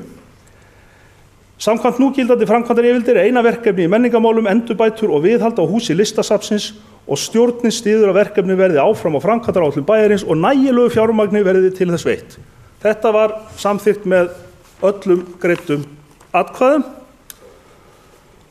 Mér hins vegar kunnugt það að bæjarfulltrúi Eva sem situr í Akureyrastofu, hún hefur haft áhyggjur af þessu og hún hefur bent á að þetta verkefni og peningar inn í það muni skapa aukin rekstur eins og bæjarfulltrúin Njáll kom inn á. Ég ger engar athugasemdir við það. Ég er alveg sammála því að auðvitað ber okkur að velta þessum fyrir okkur. Og ég síðan svo að gera aðfinnslu við það þó að þið bendið á þessa hluti. Það ykkar hlutverk. En við getum ekki ætlast til þess að sem sagt, eins og ég sagði áðan, að við séum alveg á nákvæmlega sömu skoðunni. Nú, hvað varðar umferðarmiðstöðina og möguleikanum á því að klípa af hönnunar og útboðskostnað og væntanlega deiliskipulagsvinnu einhverja og sitt í Naustárskóla, þá held ég að það væri mjög óráðlegt vegna þess að þá í rauninni frestar þá bara verkefninu og þá ert að byrja á byrjunarreit eftir 1 ár og þarft væntanlega að veita 15 milljónum í það. Og af hverju eigum við ekki að geyma verkefni eins og það? Jú, vegna þess að það hluti af miklu stærra samhengi. Umferðarmiðstöð og þær 7 milljónir sem við veitum núna í endurskoðun og þróun á nýju leiðakerfi, það eru peningar sem við hugsum meðal annars til umhverfismála og líka sem kjarabót fyrir bæjarbúa. Háskólinn kallar eftir þessu, íþróttafélögin kalla eftir þessu og fólk sem hefur ekki efni á því að reka bíl, það kallar eftir þessu. Þannig að ég held að sú vinna megi bara ekki bíða mikið lengur. Það er mín skoðun. Aðrir mega svo hafa sína skoðun á því.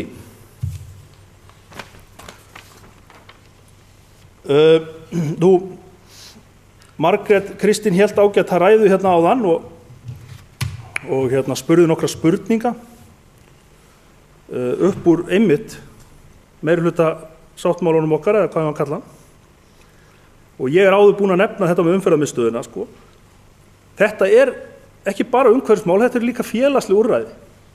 Það er allavega skoðun okkar í meirihlutanum og þeirra sem aðhyllast okkar sjónarmið að það sé brýnt. Það er talað um börn og unglingar að sitja þau í forgang. Þetta mál er hluti af því.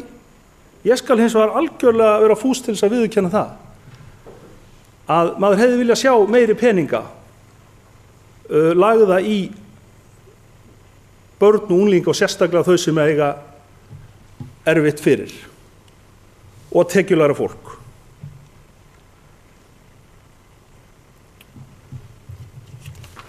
Hvar er þetta nú? Fyrir ekki við? Já. Bæjarfulltrúi Margrét, hún spurði langtíma áætlunina og ég vil nú bara vera svo djarfur að meina að sú sýn sem birtist hjá okkur í skipulagsmálum og forgangi, hún segir bara töluvert til hvaða framtíðar við viljum hverfa. En það breytir því ekki að við þurfum auðvitað að leggja á eitthvað peningalegt mat og það gerum við öll í samvinnu. Og ég efast að það sé gáfulegt kannski að vinna svoleiðis vinnu öðru sem við gerum öll saman. Og við gerðum það á síðasta kjörtímabili. Við hófum vinnu við 10 ára áætlun, en við hefðum hins vegar þurft að taka hana hérna inn í bæjarráð og ræða hana þar vegna þess að hún var unnin út í nefndum og þar voru líka loforð sem að við vitum ekki hvort það var innistæða fyrir. Bæjarfulltrúi Gunnar, þá fræðslustjóri, leiddi nú svoleiðis vinnu fyrir skóladeild sem var mjög umfangsmikil og metnaðarfull, en ég er ekkert viss að það sé allt þar sem að kemur til með að sjá eða komast í gegnum Nálarauga bæjarráðs á endanum.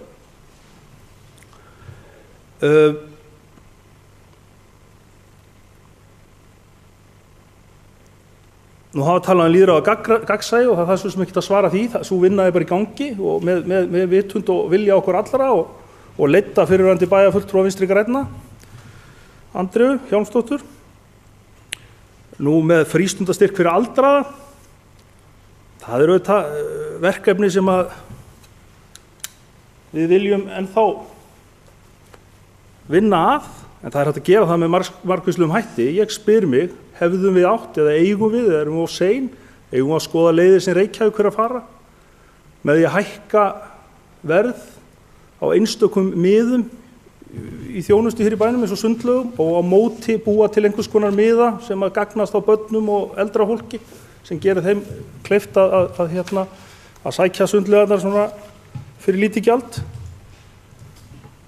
Nú vistvænn vélakostur, við erum að gera ráð fyrir, ég man ekki 30-40 milljónum á næstu árum í nýja strætóa. Það er gert ráð fyrir að þeir akkjum á vistvænni eldsneyti heldur en að gömlu vagnarnir. Þannig að smátt og smátt þá held ég að við göngum á þennan lista sem við settum okkur, en vissulega munum við ekkert ná öllu sem við ætluðum að gera. Og ég spyr nú bara aðra hér inni, þá sem sitt í minni hluta og unnu þessa fjárhagsáætlun með okkur. Gæti verið að ykkar kosningalofur hefðu kannski þurft að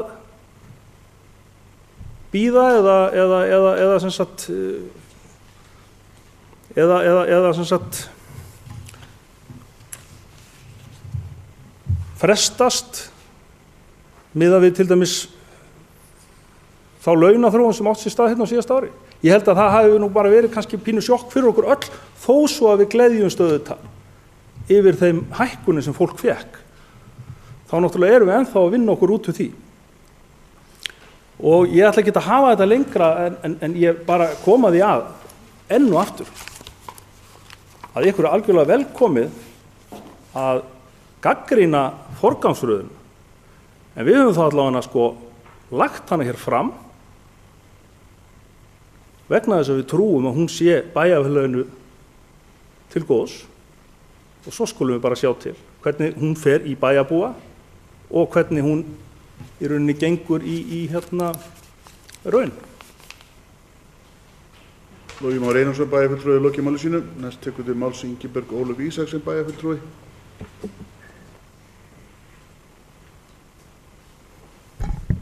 Forseti, ágætu bæjarfulltrúar. Ég vil líkt og aðri byrjaði þakka formanni bæjarráðs og bæjarfulltrúa Guðmundi Baldvini fyrir greinargóða skýringar hérna áðan og góða yfirferð. Og einnig vil ég þakka þeim sem komu að gerð fjárhagsáætlunar hjá mér í mínu íþróttaráði fyrir góða vinnu og góða samvinnu. En ég vildi aðeins tipla á svona stærstu þáttunum varðandi kostnaðaraukningu í íþróttamálunum, svona til upplýsingar fyrir bæjarfulltrúa og líka þá sem heima sitja. En það bættist við ný kostnaðarstöð sem eru Naustaskóli og hefur komið fram hérna fyrr á fundinum, og það voru 35 milljónir sem bættust við áætlunina hjá okkur. Einnig lækkuðum við tekjur í Hlíðarfjalli til þess að gera áætlunina aðeins raunhæfari og skýrari, en við hefðum jafnvel geta farið neðar þar. Áætlunin á tekjunum er miðað við 60.000 heimsóknir, en á síðasta ári voru í kringum 45.000 heimsóknir vegna veðurfars, en það hefur töluvert áhrif á hvernig reksturinn í Hlíðarfjalli kemur út. Það er laun og starfsmat höfðu einnig verulega áhrif á áætlunum okkar, og við vildum hækka frístundastyrkinn úr 12.000 krónum í 16.000 krónur og íþróttaráð mun leita allra leiða til þess að láta það ganga eftir. Hækkun innri leigu var töluverð, en það var 15 milljónir, en það var aðalega vegna Hlíðarfjalls. Hlíðarfjall er að fara í gegnum reksturinn hjá sér og áætlunin og reyna að gera skýrari, og þarna vorum við í rauninni að gera kostnað sem fyrir er sýnilegan, sem er meðal annars skíðakort, æfingatímar í fjallinu fyrir skíðaiðkendur og lengri opnun vegna æfinga. Þetta og nokkur önnur atriði komið fram, og meðal annars er það þannig að íþróttaráð hefur á sinni könnu ansi mörg íþróttamannvirki sem kalla á viðhald líkt og önnur mannvirki í eigu Akureyrarbæjar. En á næsta ári, eins og komið fram, verður farið í endurnýja gervigrasi í Boganum, nýtt svell mun komið í skautahöllinni og auk þess verður farið í undirbúning á sundlaugasvæði vegna rennibrautar, og einnig verður líka farið í viðhald á sundlaugasvæði sem hefur verið af skornum skammti undanfarin ár. En ég tek undir orð bæjarfulltrúa Loga hérna að það komin tími á það að hefja sundlaugin okkar aftur til Fyrrahorns. En sundlaugin mest sótta mannvirkið á Akureyri með rúmlega 350.000 heimsóknir árlega. Þannig að það alveg orðið tímabært að eyða í viðhald þarna. En sagan vegna þess að rennibrautar orðin löng, eins og komið hefur fram, það fyrsta sem að við gerðum þegar við tókum við hérna sem meirihluti var að kanna alla leiðir hvort hægt væri að draga okkur út úr þessu eða allavega minnka þetta í einhverju magni sem því miður reyndist ekki vera hægt. Ekki nema það kostnaður myndi bera á við hálfa rennibraut. Þannig að við heldum áfram ótrauð og munum gera það, en í fyrstu áætlunum þá var ekki gert ráð fyrir undirstöðum og það var ekki gert ráð fyrir vinnu til þess að koma rennibrautinni fyrir. Þetta var því miður ekki hugsað alveg til enda, en þegar var farið í að skoða þetta, þá var leitað leiða til þess að gera þetta á sem hagkvæmastan hátt. Og ég trúi því að það verði gert. Það kom einnig hérna, það var verið að tala um allan kostnaðinn, þá þetta ekki bara rennibrautin, þetta viðhald, það kom auka verkefni núna inn á okkar borð, varðandi vaðlaugina í Sundlaug Akureyrar, þá ég að tala um barnalaugina. Og þar vorum við að hugsa að skipta yfirborðsefni, taka svokallað gúmmíefni í burtu og flísalegja pottinn. Við fengum kostnaðartölur sem því miður þegar farið var í hönnunina, þá var kostnaður meiri en upphaflega var áætlað og því var horfið frá þeim framkvæmdum. Og við munum halda áfram með gúmmíefnið og bæta í. Þannig að þetta allt skoðað og íhugað. En þetta nú þannig að sem kom mér töluvert óvart þegar ég byrjaði hérna í bæjarstjórn að við að gera áætlanir. Nú að gera áætlanir fyrir framkvæmdir fyrir árið 2016. Hönnun á sumum af þessum verkefnum, ef ekki flestum, hefur ekki farið fram ennþá. En þegar hönnun á sér stað, þá breytast forsendur og áætlunin hækkar. Og þetta rauninni það sem við lendum stundum í. Og bæjarfulltrúar hafa komið hérna að því að lýst yfir áhyggjum sínum af kostnað við skautasvellið. Og ég get alveg tekið undir þær áhyggjur. Ég hef líka töluverðar áhyggjur af því, en það sem við verðum líka að gera að þegar hönnunin fullkláruð og kostnaðaráætlun liggur fyrir, ef hún töluvert hærri heldur en áætlun gerir ráð fyrir, þá þurfum við bara að endurskoða. Viljum við halda þessu áfram? Viljum við færa framkvæmdir á milli ára eða erum við tilbúin til að leggja aukalegi?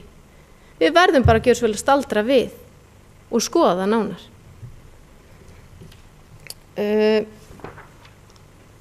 Bæjarfulltrúi Margrét Kristín kom hérna og varðandi hagræðingarkröfuna og íþróttamálin. Við erum að fá hagræðingarkröfu upp á 20 milljónir. En við munum halda fund núna á fimmtudaginn og það búið að senda öllum nefndarmönnum póst þar sem við óskum eftir því að þið komi með hugmyndir að hagræðingu á fundin. En fyrir liggja nokkrar hugmyndir. Það til dæmis það að við vorum að hækka vöru og þjónustukaup, að draga úr þeirri hækkun og jafnvel hafa enga hækkun. En auðvitað verðum við líka að gera raunhæfar áætlanir eins og við kemur fram að þetta kom ekki hausinn á okkur seinna. Við gerðum ráð fyrir pening í heilsueflandi samfélag. Við vorum að skrifa undir samning að við vildum verða heilsueflandi samfélag. Spurning hvort við færum það á milli ára, það alveg hugmynd. Eða byrjum að einhverju leyti með forstöðumanni íþróttamála. Það líka svo hugmynd hvort við ættum að auka tekjur í Sundlaug Akureyrar, fara sömu leið, kannski ekki alveg sömu leið og Reykjavíkurborg, en svipa það, hækka stakagjaldið en halda 10 skipta og 30 skipta árskortum niðri. Það líka hugmynd. Skautasvelli mun vera lokað vegna framkvæmda í mars til ágúst. Það gefur okkur 2,5–2,6 milljónir þar. Þannig að það pottitt leið sem við munum fara, því að þetta skila sér sjálfsögðu. Það verið að yfirfara launakostnaðinn í Hlíðarfjalli. Við erum að huga að breyttu rekstrarformi þarna líka, í rauninni með við núverandi ástand. Og svo tel ég líka mikilvægt að við ættum að yfirfara starfsmannareglur bæjarins. Því að með því að yfirfara þær og breyta þær, þá gefur það okkur möguleika á hagræðingu og við getum nýtt mannaðinn okkar mun betur. En ég fekk einnig spurningar varðandi Hlíðarfjall, hvernig stefnan væri í því máli. Það nú þannig að ég var í þessum vinnuhóp ásamt bæjarstjóra og formanni Atvinnuþróunarfélagsins og framkvæmdastjóra þar. Þeim hefur verið falið málið núna. Við skiluðum að okkur minnispunktum og skýrslu í rauninni og töldum okkur þar vera búin að skila okkar vinnu og þeir vinna málið áfram og þeir eru að kanna hvort það sé áhugasami aðili sem vill koma að rekstri og uppbyggingu í Hlíðarfjalli. Og þangað til sá aðili finnst og ef hann finnst, þá munum við halda áfram óbreyttu formi. Auðvitað viljum við öll sjá einhverju uppbyggingu þannig í fjallinu og við munum reyna að beita okkur þar sem við getum. En eins og bæjarfulltrúi Margrét Kristín kom inn á, hvar drögum við mörkin? Við verðum einhvers staðar að draga þau. En það er allavega verið að leita að allskyns leiðum og meðal annars er það heilsársnýting í fjallinu. Og það er verið að kanna þann möguleika og það getur gefið okkur aukna leigutekjur. Varðandi frístundastyrk eldri borgara þá er hann ennþá á áætlun hjá Íþróttaráði árið 2017. En varðandi formið og skipulega á því þá var eftir að ræða það algjörlega. En það var komið hérna inn á meirihlutasamningin hjá okkur sem var gerður hérna þegar við tókum við og margt gott þar í. En ég get talið upp 2 atriði hérna sem hafa bara töluverð áhrif á starf okkar allra hérna í bæjarstjórn. Það er kjarasamningar og starfsmat. Þetta bara hefur töluverð áhrif og við þurfum bara að taka tillit til þess og við þurfum að forgangsraða. Eins erfitt og það er, þá er það bara raunin. En ég held að ég hafi svona farið yfir það helsta. Ef það er eitthvað fleira þá bara býst ég við einhverjum spurningum út frá því. En takk hérlega fyrir. Ingibjörg Ólöf Ísaksen, bæjarfulltrúi, að loki máli sínu. Næst tekur til mál Sóley Björk Stefánsdóttir, bæjarfulltrúi.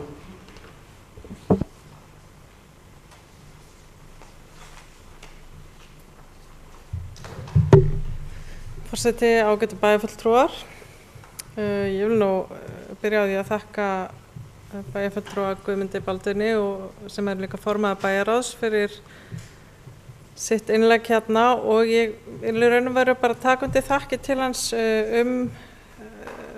upplýsingaskogjöf í raun og veru hefur hann verið duglegur finnst mér að koma upplýsingum til okkar í minnihlutanum hvað er verið að gera.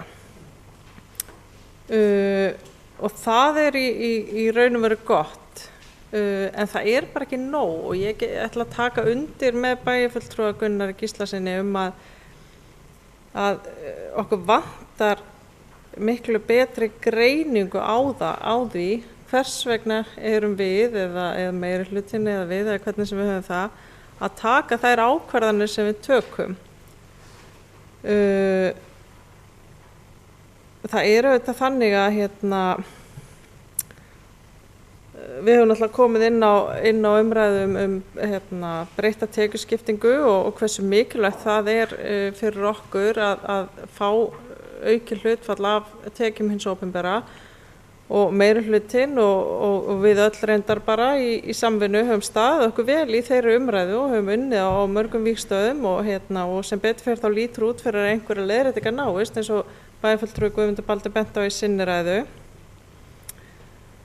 Og það er heilmikið gott í gangi. Það er eins og bæjarfulltrúi Guðmundur benti á verið að vinna úttekt á rekstri öldrunarheimilanna og stjórnsýslu úttekt og það er auðvitað verið að fara hefja vinnu við gerð velferðarstefnu og þetta er gríðarlega mikilvægt en þetta er náttúrulega samt ekki nóg eða við erum náttúrulega að gera þetta í annað skipti núna fjárhagsáætlun og mér finnst bara einmitt við ekki fá kannski nógu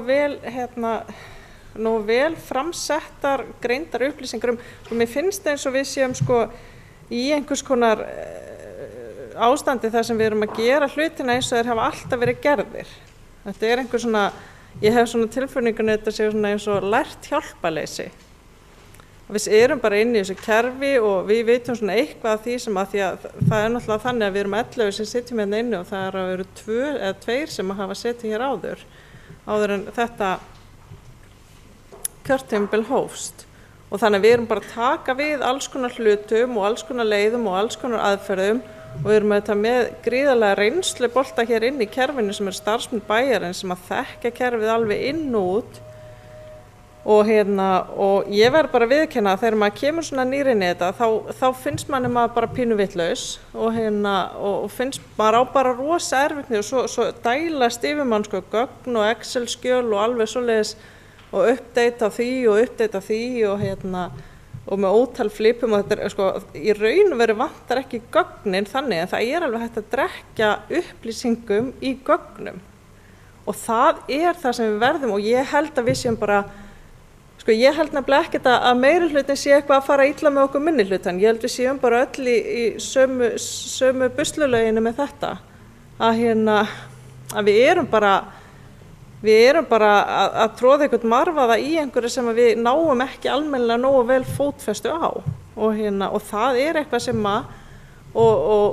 sem við ætlum að reyna að gera betur á þessu ári en höfum kannski ekki náð að gera. Þú veist, vonandi gerum betur á næsta ári en ég held að við ættum virkilega og ég bara skora á meirihlutana að virkilega taka það alvarlega að reyna að staðla gögn og upplýsingar til dæmis sem að koma inn frá deildum bæjarins og taka saman eins og náttúrulega hefur oft verið rætt, taka saman þróun og aftur í tíman af því að það náttúrulega í upplýstri ákvarðanatöku þá náttúrulega mikilvægast að öllu að geta hort aftur í tíman. Það ekki bara þetta mikilvægi þess að horfa fram í tíman, heldur verðum við að vita hvernig hlutinir hafa verið gerður og af hverju kannski til þess að geta hort til framtíðar.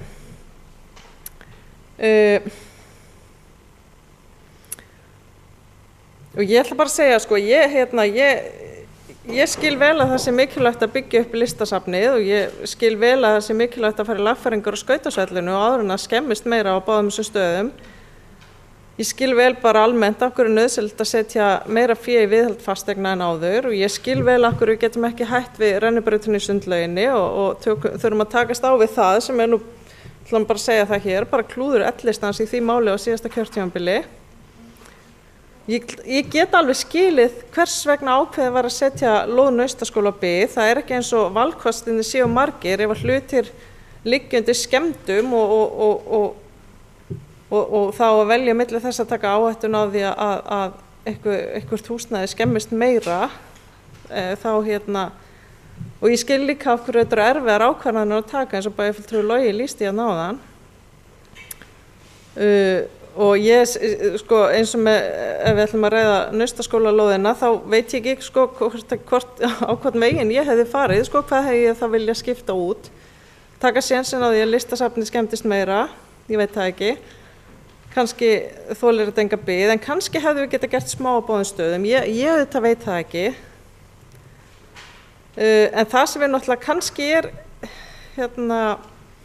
það sem við erum að hugsa náttúrulega líka þetta eins og bæjarfulltrúi Njáll Trausti bendir á og bæjarfulltrúi Logi Már tók undir að við ættum í raun og veru að vera framkvæma þegar að kreppir að þá á hið opinbera að framkvæma og en þegar það þensla þá á hið opinbera að halda þessar höndum í framkvæmdum en það auðvitað ekkert auðvelt þegar eins og staðan sem við erum í þannig að hér hefur verið framkvæmt gríðarlega mikið á síðustu 10-15 árum og við sitjum náttúrulega í því núna að skuldahlutfall Akureyrarbæjar í heildina 116% og afborganir á lánum nema rúmlega 1.000 milljónum á ári og þetta náttúrulega ástæðan fyrir því að við lendum í vandræðum og við getum kannski ekki tekið ákvarðanir en þá þurfum við náttúrulega að hugsa hvað ætlum við að gera því. Við þurfum auðvitað að horfa til framtíðar og ætlum við að safna meiri skuldum eins og bæjarfulltrúi Margrét Kristín kannski leggur til. Ég myndi ekki vilja fara þá leið. Þannig ég bara tek undir, ég skil vel að þetta flókið og ég í sjálfu sér ekkert viss að ég hefði gert þessa fjárhagsáætlun öðruvísi, allavega ekki miðað við þær upplýsingar sem ég hef. En það bottom line, ég hef ekkert allar upplýsingar. Ég veit ekkert af hverju það þarf að bæta við 10-12 stöðugildum í sérkennslu í skólakerfinu. Ég veit ekki kannski hverjir eru valkostirnir. Þetta auðvitað, við erum alltaf í kerfi sem verið að byggja við og bæta við og til þess að fara í virkilegt endum að það þarf náttúrulega bara að gera góða greiningar á hlutunum og hér erum við eins og nefnt hefur verið að fara af stað í einhverja greiningar og það auðvitað kostar peninga líka. Þetta allt vinna sem maður þarf að borga fyrir. Þannig að og ég gera mig grein fyrir því að þegar að kalla eftir athugasemdum, þegar að kalla eftir tillögum til minnihluta, þá erum við að spila eftir þeirri leikreglu að ef maður leggur til eitthvað sem kostar pening, þá þarf maður að leggja til hvað á að skera niður á móti. Og þá það líka, eins og ef ég segi, sko, ég vil efla tómstundastarf annað en íþrótt, ég vil svo ægilega vel á að stofna listaskóla til dæmis. Þá þarf ég að segja hver ætla ég að skera niður og ég get þá sagt að ég þarf bara að skera niður í íþróttum og leggja til eitthvað 20-30 milljónir króna niðurskurð, ég teki til útfærslu í nefndinni eins og meirihlutin gerir. Ég veit ekkert hvort að ég kemst upp með það. Ég ekkert alveg viss að leikurinn sem við ætlum að spila sé alveg þannig að ég hafi sömu möguleika á meirihlutin á því að leggja til eitthvað til útfærslu í nefndinni. Og þetta hefur minn og áheyrnarfulltrúi VG í nefndinni sem mætir á fundi 2 sinnum í mánuði ekki forsendu til þess að hugsa út gagngera breytingar á málaflokknum. Þannig að við þurfum náttúrulega að fara í bara ennþá meiri greiningu og þurfum að fá starfsfólk bæjarins og þetta skilji það að hagstýristjóri er búin að vera í námsleyfi og við fáum hann nú aftur fljótlega vonandi. Þannig að við getum, held ég, bætt okkur mikið í þessu og ég bara stefni á það með ykkur, af því ég er eiginlega viss að meirihlutin og við öll viljum fara þessa sömu leið að fara í upplýstari ákvarðanatöku. Svo ætla ég að enda þetta bara svona jákvæða nótunum af því að það þetta hér hefur verið rætt hvort að fjárhagsáætlun sé stefnumarkandi plagg eða ekki. Hún náttúrulega stefnumarkandi að því leyti að það gert ráð fyrir peningum og fjárveitingu til þess að fara í aðalskipulag fyrir oddeyrina og það ég þetta mjög ánægð með. Við höfum aðeins talað sorpeyðingarhlutann og það líka stefna, þeir borga sem menga mjög skýr stefna og ég mjög ánægð með hana líka. Hvað var það snjómoksturinn, þá náttúrulega höfum við hækkað þar og það segir við það bara til þess að koma til móts við raunveruleikann og hvernig þetta raunverulega Ég kalla nú eftir þessu íbúaþingi sem við höfum nú rætt við vildum vera í samtali við íbúana hvernig þeim finnst að hversu hátt hlutfall af, þetta náttúrulega þeirra peningar þegar allt kemur til alls, hversu hátt hlutfall af því vilja þeir setja í snjómokstur. Já. Ég held bara og svona lokum til að, ég skrifaði hjá mér eftir fund í bæjarráði í byrjun október að við höfum talað að við þyrftum að fá upplýsingar frá nefndum og deildum hvaða breytingar séu inn á fjárhagsáætlun, hvaða breytingar á starfsemi, stöðugildi stjórnenda, stöðum starfsmönnum og þess háttar.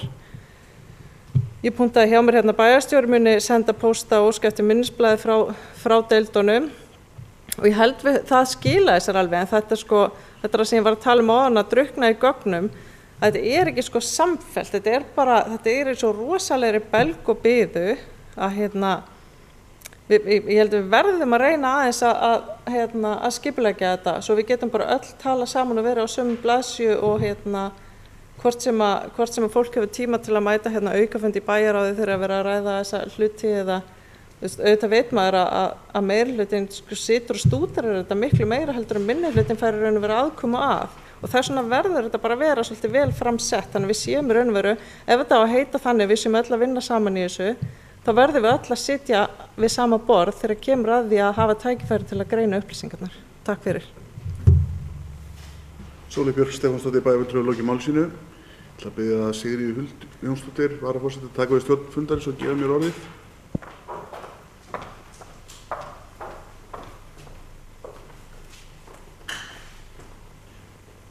Bæjarfulltrúi Matthías Rögnvaldsson hefur beðið orðið. Forseti ágætu bæjarfulltrúar. Ég vil það byrja að þakka Guðmundi Baldvini, bæjarfulltrúa og formanni Bæjarráðs fyrir að leiða þessa vinnu og Dan Brynjars fyrir það miklu vinnu sem búið að vinna. Við höfum haldið ótal fundi og reynt að vera með gott samráð í öllum þessum málum og það nú komið fram að við reynum að hafa allar upplýsingar á borðinu en auðvitað megum við bæta ýmislegt og það markmið okkar. Og leiðin fyrir okkur fram á við náttúrulega það að klára þessar úttektir sem við erum að vinna. Það skiptir miklu máli að við vitum hvernig hlutirnir eru nákvæmlega vegna þess að það fullt af mjög hæfu fólki og þessi Akureyrarbær búin að vera til í rúmlega 100 ár og hefur verið rekin þokkalega vel og þetta góða fólk sem eru embættismenn við treystum þeim fyrir þessum verkum Við eigum að sjálfsögðu að vera stefnumótandi og stefnumarkandi, en við eigum náttúrulega að horfa til miklu meira heldur en 3 ára eða 4 ára. Við eigum náttúrulega að horfa til 10 eða 20 ára eða 30 ára og það er lengur. Hvað við sjáum, hvernig við viljum þróast, hvernig við viljum verða.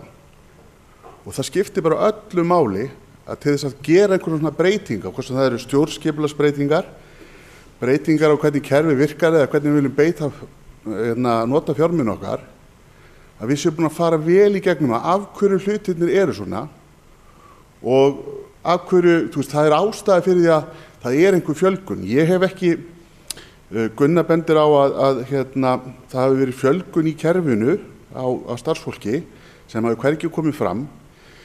Ég get ekki fullyrt að svo sé og ég get ekki fullyrt heldur að það sé svo ekki. Við þurfum bara að fá betri og skýrari tölur það. Ég held að það séu ekki þessar tölur 75 menn eða einstaklingar. Ég held að sé meira og minna allt komið fram í áætlunum.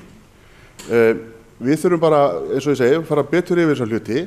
Ég skil ósku vel áhyggjur fólks ef það upplifir það að þetta sé á sjálfstýringu. Það er ekki gott, en ég held að öll mál sem það eru hérna, þau fara fyrir bæjarráð og það er engin við þurfum ekki að leyna neinum upplýsingum fyrir öðrum bæjarfulltrúum sem erum í meirihluta. Við reynum að koma öllum upplýsingum áfram. Það að eitthvað breytist er náttúrulega ekki gott, eitthvað fari út á áætlun, eitthvað sem er komið inn á áætlun, en það er bara þannig þegar þú ert að reyna að halda þessu púsluspili gangandi, þó þetta sé góður rekstur, þá eru töluverðar hækkanir að koma á okkur og við þurfum að finna leiðir. Við viljum ekki framkvæma allt of mikið. Ég hef ekki heyrt einn mótmæla því beint fyrir þá bara núna í dag að við séum á móti því að við séum að vinna í listasafninu eða sundlauginu eða skautasvellinu. Ég hef heyrt fólk mótmæla því með lóðin upp í Nausturskóla, þessi krafa bæði þeirra sem búa þar og fleiri bæjarfulltrúar hérna inni að þetta verið gert, en hún er á áætlun. Jú, hún hefur hliðrast til 1 ár. Það er miður. En við þurfum samt að púsla. Við þurfum að raða hlutunum þetta gangi upp. Þannig að ég vil taka undir og þakka Sólu Björk fyrir það sem hún sagði þarna. Ég get bara tekið undir hvert einasta orð held ég. Ég held að kannski vanta 1 orðið að ég tæki. En það var allavega allt mjög gott. Vegna þess að þetta er mikil samvinna, það er engin leynd, við erum að vinna þetta saman og ég myndi gjarna vilja að ef aðrir eru ekki að upplifa þetta þannig, þá þurfum við að laga þetta. Ég held að við munum aldrei breyta þessu rekstri nema að gera stjórnsýsluúttekt, fara í gegnum reksturinn og við ætlum að fara í gegnum reksturinn. Við erum að fara í gegnum stjórnsýsluna, svo förum við í gegnum reksturinn enn betur og þá verðum við enn betra. Það mun ekki hafa höfuð áhrif hvort þetta gerist 6 mánuðum fyrir seinna. En ég held að sé líka mjög jákvætt að við byrjum fyrr á fjárhagsáætlun, miklu fyrr. Ég myndi vilja sjá það í mars. Takk hérlega fyrir. Fulltrúi Matthías Rögnvaldsson hefur lokið máli sínu og biður forseta að taka aftur við stjórn fundarins.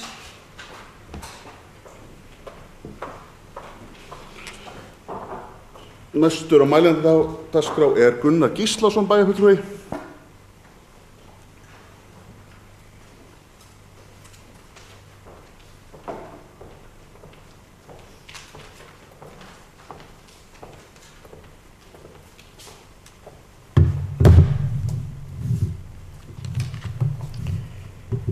Forseti, ágætu bæjarfulltrúar.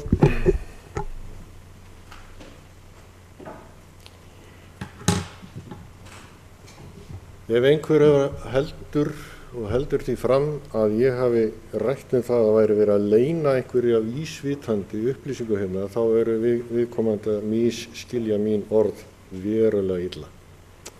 Það sem ég er að ræða og ræddi í því innleggi sem ég var með hérna fyrr í dag var einfallega það að við erum ekki að setja upplýsingarnar með skýrum og markvissum hætti fram og taka þær inn. Og því að bæjarfulltrúi Logi nefndi það hér áðan að það þyrfti að taka, það væri í raun og veru í fjárhagsáætluninni sem væri verið þá að leggja hina pólitísku línu. Þá er ég akkurat að segja það að það sé ekki nóg að setja hina pólitísku línu fram í tölum og útgjöldum. Það þarf þá að fylgja því einhver útskýring. Hann lagði hér fram munnlegar skýringar í sínu máli áðan og þá vitum við allavega að það sem þar kom fram með það að það skipti máli að huga vel að listinni. Og að því að hann veltir því fyrir sér hver mín stefna sé og ég hef ekki lagt neitt til, þá vil ég bara benda honum á það að heimsækja Íslending.is og þar getur hann síðan mjög nákvæmlega hver okkar stefna í þessum málum. Það meðal annars lagt til að það verði farið í vinnu við listasafnið og það klárað, það dæmi. Við getum allir verið sammála það, en við erum kannski ekki endilega sammála forgangsröðunina sem slíka þegar við komum að henni. Og þá komum við akkurat að þessu. Hvar og hvenar erum við að ræða forgangsröðunina? Þegar ég fer inn á skólanemndarliðinn eða linkinn og fer þar undir skólanemnd og gögn sem þar liggja undir, þar meðal annars koma fram óskir skólanemndar viðbætur við ramma. Og þar meðal annars nefnt að menn vilja skólanemndin leggur til að það veri bætt inn kostnaði vegna tölvuumsjónar í grunnskólum, ráðningu mannauðsstjóra, sumarlokun leikskóla, húsvörslu í leikskólum, nútímavæðingu náms og kennslu sem þá tæknivæðingin upp á 10 milljónir og síðan auki svigrúm fyrir leik og grunnskóla til þess að sinna hinum ýmsu verkum og einnig auki námsráðgjöf. Þetta höfum við bara aldrei tekið umræðu inn í bæjaráði, og ekki heldur inn í bæjarstjórn. Og það kannski akkurat þetta sem var komið hér inn á. Ég man ekki hvort það var bæjarfulltrúi Margrét eða, sennilega sem var að tala þessar óskir líka, þær væri ekki að koma hérna inn og við værum ekki að ræða þær. Þá það bara nákvæmlega þetta sem máli að við erum ekki í gegnum vinnuna að taka þetta nú skipulega fyrir og taka þá þessa pólitísku umræðu þessi mál á okkar vettvangi. Það það sem megin atriði minnar gagnrýna vinnubrögð. Ég þakka bæjarfulltrúa Guðmundi Baldvin einnig fyrir þá vinnu sem hann hefur lagt í að leiða þetta starf. Það ekkert við það að athuga. Og ég veit að bæjarfulltrúa Guðmundur vakinn og sofinn yfir þessu verkefni. En verklagið þarf að bæta og við vorum búin að ræða að það þyrftum við að gera, eins og bæjarfulltrúi Matthías, forseti vor, nefndi hér áðan að þá skiptir miklu máli að byrja þessa vinnu miklu fyrr. Og það kannski það sem lykil atriði í þessu öllu saman. Ef menn með einhverja tillögur, þá ég til dæmis með þá tillögu að og við getum svo að rætt það þá ítarlegar. Ég til þess vilja klára bara sundlaugina miklu fyrr. Það enginn að tala að það sé verið að leggja of mikið í sundlaugina. Við þurfum bara að klára þetta verkefni. Sundlaugin aðdráttarafl. Við erum ekki að vera með framkvæmdir í sundlaugin í 4 ár. Það bara tóm vitleysa. Við erum að klára sundlaugin á cirka 2 árum og bara leggja okkar metnaði það. Ef það ekki búið að hanna breytingarnar sem þarf að hanna á skautahöllinni, þá þarf kannski bara að gera það og byrja það bara á því og fara síðan í breytingar á svellinu þegar fyrir liggur kostnaðaráætlun sem gæti þá verið árið 2017. Spurning komist við eitthvað í það fyrir hvort þið Samgöngumiðstöð. Erum við búin að ákveða hvar hún á að vera? Það hefur ekki verið allavega að það var tekin ákvörðun það hér í fyrri bæjarstjórn.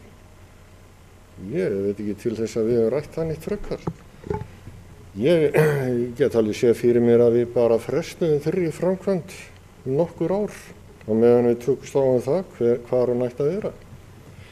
Það komið hérna inn svo og mér langar til að forvitnast það og kannski kalla eftir upplýsingum það að í framkvæmda yfirliti komið hérna inn undir miðbær uppbygging 600 milljónir á árunum 2018 til 2019. Hvað menn að hugsa þar til dæmis? Og við eigum í raun kannski eftir að taka þennan pakka og ræða frekar. Það líka hérna inni til dæmis leikskóli nýbygging 5 milljónir. Það engin nýbygging á næstu 3, 4, 5 árum. Ætlum við samt að fara í leggja pening í undirbúning þar eða hvað verið að hvað liggur þarna baki, bara sem dæmi. Nú varðandi upplýsingagjöfina sem okkur hefur orðið tíðrætt hér. Þá svo sem eins og ég sagði, staða Akureyrarbæjar, ég ætla ekki að segja hún sé sterk en hún ekki slæm. í gögnum sem að við höfum fengið, til dæmis frá Sambandi sveitarfélaga, notaðu lykiltölur við stjórnum, að það sem við erum brýnd til þess að afla okkar lykiltalna og greina þær og leggja það fram til þess að byggja ákvarðanir á, að þá eru þessar lykiltölur eða grunnurinn aðeins til. Við erum með mjög dýrt upplýsingakerfi hérna hjá Akureyrarbæ, SAPið, sem var fjárfest í fyrir 10 ef ekki 100 milljóna í heildina talið. Þar á að þetta afla þeirra upplýsingar sem við þurfum. Þetta er bara spurning að gera það, nota kerfið. Það þarf engar óskapa vinnu í það. Ég veit að þessar upplýsingar eru til meira og minna til dæmis í tengslum við skólamál. Við þurfum bara að fá þar hérna inn. Þannig að það er alveg klárt mál að við getum gert betur og það er mín brýning hérna í dag að við reynum að taka okkur saman það að gera betur í þessum málum þannig að við séum yfir höfuð upplýstari og getum tekið að mínum að til betri ákvarðanir og ég ætla bara að brýna meiri hlutan í það verkefni líka að vinna starfsáætlun. Það sem eru sett markmið, það sem er forgangsraðað, þar sem að menn setja það bara hreinlega niður að hvers konar þjónustu og gæðum hennar menn vilja stefna. Ég er til í að taka þátt í þeirri vinnu. Ég er bent á leiðir til þess að afla upplýsinga, leggja það fram og vinna með þær. Og ég er ekki að þessu hérna bara til þess að vera með einhverju leiðindi. Mér finnst við þurfa að gera betur enn og aftur. Og það er náttúrulega alveg óásættanlegt og við hljótum öll að vera sammála það að vera að reka aðalsjóð hérna með 216 milljón króna halla. Það er bara óábyrgt í sjálfu sér og við hljótum að þurfa að gera eitthvað til að snúa þessari þróun við vegna þess að við erum líka að leggja grunn að ákveðinni framtíð hérna. Við verðum bara hér hugsanlega í 4 ár, við höfum umboð í 4 ár, næstu 2,5 árið. Við þurfum að skila á okkur búi til næstu bæjarstjórnar og það felst í því mikil ábyrgð og þess vegna þurfum við að vera vandvirk. Ari en við erum. Það er mitt mat. Og ef við ætlum að taka raunverulega umræðu forgangsröðun þó okkur greini á ýmislegt, þá er það alveg morgunljóst að þá þurfum við að taka umræðuna á annað stig en við gerum akkurat núna. Svo langar mig aðeins til að nefna að það er verið að gera í úttektir, stjórnsýslu úttekt eða stjórnkerfis úttekt, en það er ekki rekstrarúttekt. Það er eingöngu stjórnkerfis úttekt á því hvernig stjórnkerfi okkar virkar. Við þurfum átt okkur á því. Það mun ekki leysa verkefni okkar gagnvart rekstrinum sem slíkum. Við þurfum líka að vera með það á hreinu. Og það er ýmislegt sem við þurfum að skoða í þessu og vanda áætlanagerð, vanda til þess þegar við förum að staði verkefni hvernig við ætlum að ljúka þeim, hvar og hvenær. Og það er ekki þannig að óvissan sé ennþá svo mikil að við getum ekki horft nokkur ár fram í tíma. Það er bara ekki þannig. Þess vegna er líka mikilvægt að taka þessa langtíma áætlun upp og við erum til þess búin að ræða það áður. Ef ég man rétt hérna í bæjarstjórn, við erum búin að ræða áður nokkru sinnum í bæjarráði að fara í þessa langtíma áætlanagerð. Eins og bæjarfulltrúi Logi bent á þá eru til gögn sem ekki komi hérna inn í bæjarráð eða bæjarstjórn til umfjöllunar og það er vissulega margt þar sem að þarf að ræða til hlítar og forgangsraða. Það er fínt tækifæri til að takast á við þetta. Og af því þetta er til, þá er þetta ekki spurningin hvort við að gera það, heldur bara spurningin hvenær. Setjum bara málið á dagskrá og förum í það. Ég til í hvaða pólitíska umræðu sem þá forgangsröðun og hlakka bara til hennar. Takk fyrir. Gunnar Gíslason bæjarfulltrúi hefur lokið máli sínu. Næst tekur til máls Bergþóra Þórðarsdóttir bæjarfulltrúi.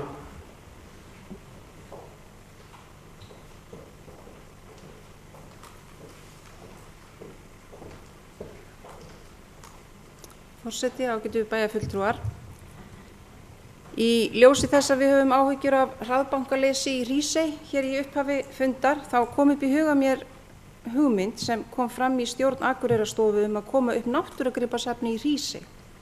Þar voru nefndarmenn sammála því að mikilvægt verið að koma safninu upp og að Hrísey sé kjörinn staður til þess.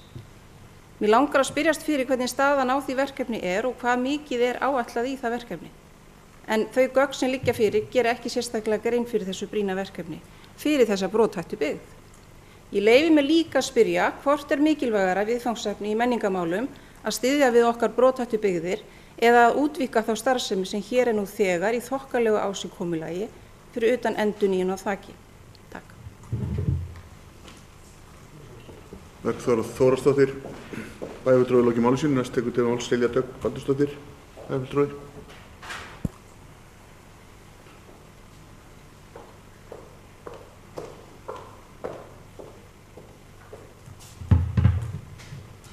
Forseti, ágætu bæjarfulltrúar.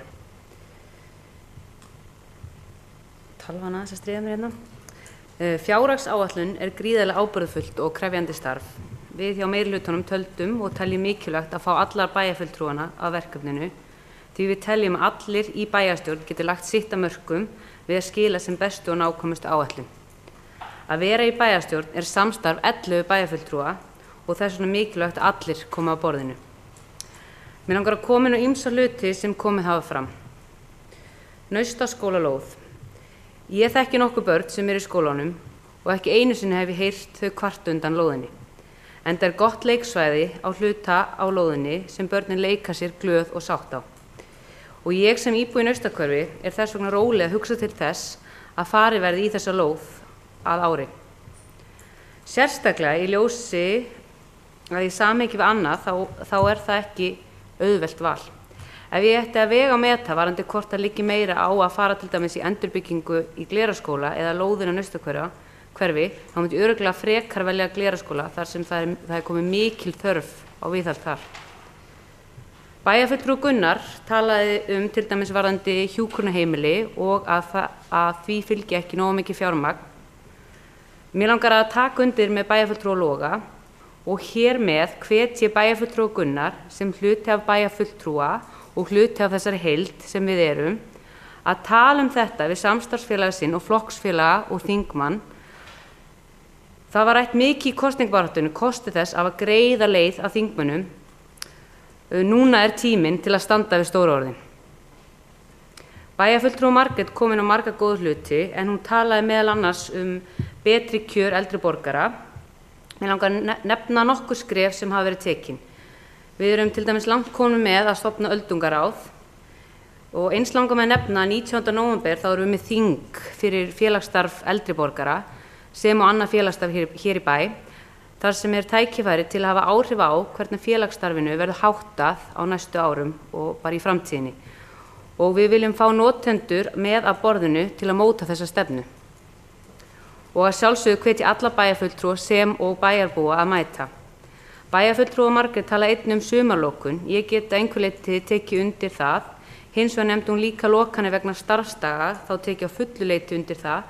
Ég myndi vilja sjá það að starfsdögum fækki og til mikilvægara að byrja þar, þó hitt sé mikilvægt líka. Ég myndi líka vilja sjá aukin afslátt og sé það fyrir mér í framtíðinni á skólagjöldum fyrir stærri fjölskyldu, eða skóla- og leikskólagjöldum og held að við eigum þar möguleika á að koma móts við stórfjölskyldur hér í bæ. Við erum jú fjölskyldubærin Akureyri. Ég hef séð þessa tíma sem ég hef setið í bæjarstjórn að það mjög auðvelt að sitja annars staðar við borðið eða heima og gagnrýna forgangsröðun og það sem ég hef lært að ákvörðun ekki alltaf auðvelt og ég hef til dæmis núna í þessari fjárhagsáætlun farið margar hringi. En að sjálfsögðu eru allar upplýsingar teknar saman og við tökum upplýsta ákvörðun. Ég vil líka þakka góða samvinnu heildarinnar, það allra 11 bæjarfulltrúa. Hins vegar hefði ég vilja heyra frá sumum, sérstaklega frá Sjálfstæðisflokknum, fyrr heldur en hér í bæjarstjórn. Til dæmis hefði ég vilja heyra meira undirbúningsfundunum. Sumt hefur heyrt áður eins og lóð Naustaskólans en sumt ekki. Og ég saknaðist þess líka heyra hvernig þeir bæjarfulltrúar sem hefðu vilja sjá forgangsröðuna öðruvísi, hvernig þeir hefðu vilja sjá hana. Og ég heldur ekki frekar en bæjarfulltrúar Njáll í bæjarráði, en mér var boðið á alla fundi þar sem unnið var á fjárhagsáætlun og það var undir mér komið og mæta og komið tillögur. Annars þakka ég ágætar umræður og gott samstarf og þakka bæjarfulltrúa og formanni bæjarráðs Guðmundi og Dan fyrir vel unnin störf við gerð fjárhagsáætlun. Takk fyrir. Silja Dögg Baldursdóttir bæjarfulltrúi lokið máli sínu. Næst tekur til máls Njáll Trausti Friðbertsson bæjarfulltrúi.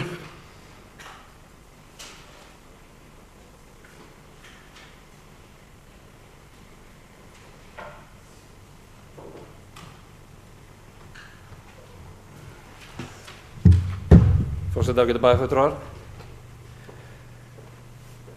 Ég ætlum ekki að hafa þetta langt, þetta eru stutt núna. Varðandi það sem að bæjarfulltrúar Logi kemur inn á að hafa verið ákveðið eða tekið, þá væntanlega hann að vitna í fasteignir á 23.9.2015 eða hvað? Nei, hvað? Bara stjórn Akureyrar sem bindi þessu til fasteigna? Já, að það var náttúrulega gert ráð fyrir 50 milljónum síðan 150 milljónum í framkvæmdina. Það sem ég var að tala um áðan að það sé aukning 200 milljónir. Og það var alltaf á síðasta kjörtímabili þá að tala um að þetta væri 50 milljónir sem þyrfti til að laga þakki og gera þessa lágmarks, þannig að húsið héldi vatni og væri svona lágmarks viðgerðir sem tengdust á þakkinu, það væri 50 milljónir. Þannig að það kannski ekki, það alveg að það fara í þá, og hún hefur inn á fjárhagsáætlun og það þeir peningar til að fara í slíka framkvæmd. Þannig að svona til að halda samhengi, þannig að mér finnst það ekki vera helsta ástæðan fyrir því að fara í framkvæmdina sé vegna þess að húsið sé að grotna niður eða þakki. Það hefur verið tekin umræða það hvernig að standa því og kostnaðargreint.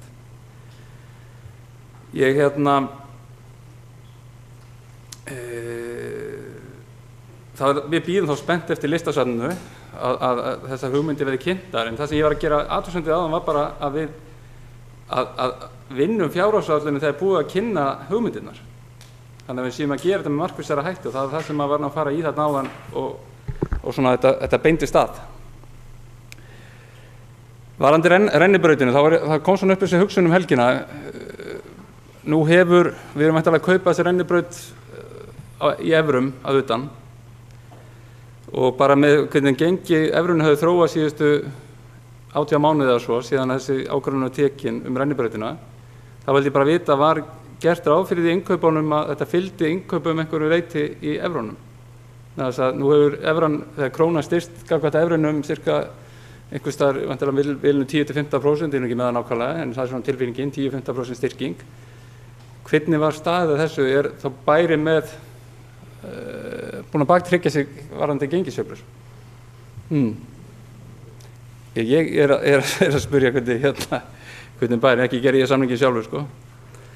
En þetta var svona ein hugmynd sem bara var að hugsa um helgina og svo bara mundi ég eftir núna rétt áðan. Þannig að ég held að við þyrftum að kanna þetta. Af þessari upphæð sem þetta getur kannski verið einhvers staðar bilinu 10–15 milljónum sem lægi bara í slíkum innkaupum. Síðan rétt í lokin ætlaði ég að koma með bókun hérna og hún fer það væntanlega í bæjarráð til efnislega á milli umræðna. Ég legg til að í framkvæmda yfirliti fjárhagsáætlun Akureyrarbæjar 2016–2019 verði gert ráð fyrir að klára framkvæmdir við lóð Naustaskóla sunnan við skólann eins og gert var ráð fyrir fjárhagsáætlun síðasta árs. Bara stutt og simpul og fá það bara efnislega fram í framhaldinu hvernig það er. Ég get verið hjartanlega bara gjörsamlega ósammála þá bæjarfulltrúa L-listans áðan varðandi Naustaskóla og lóðina.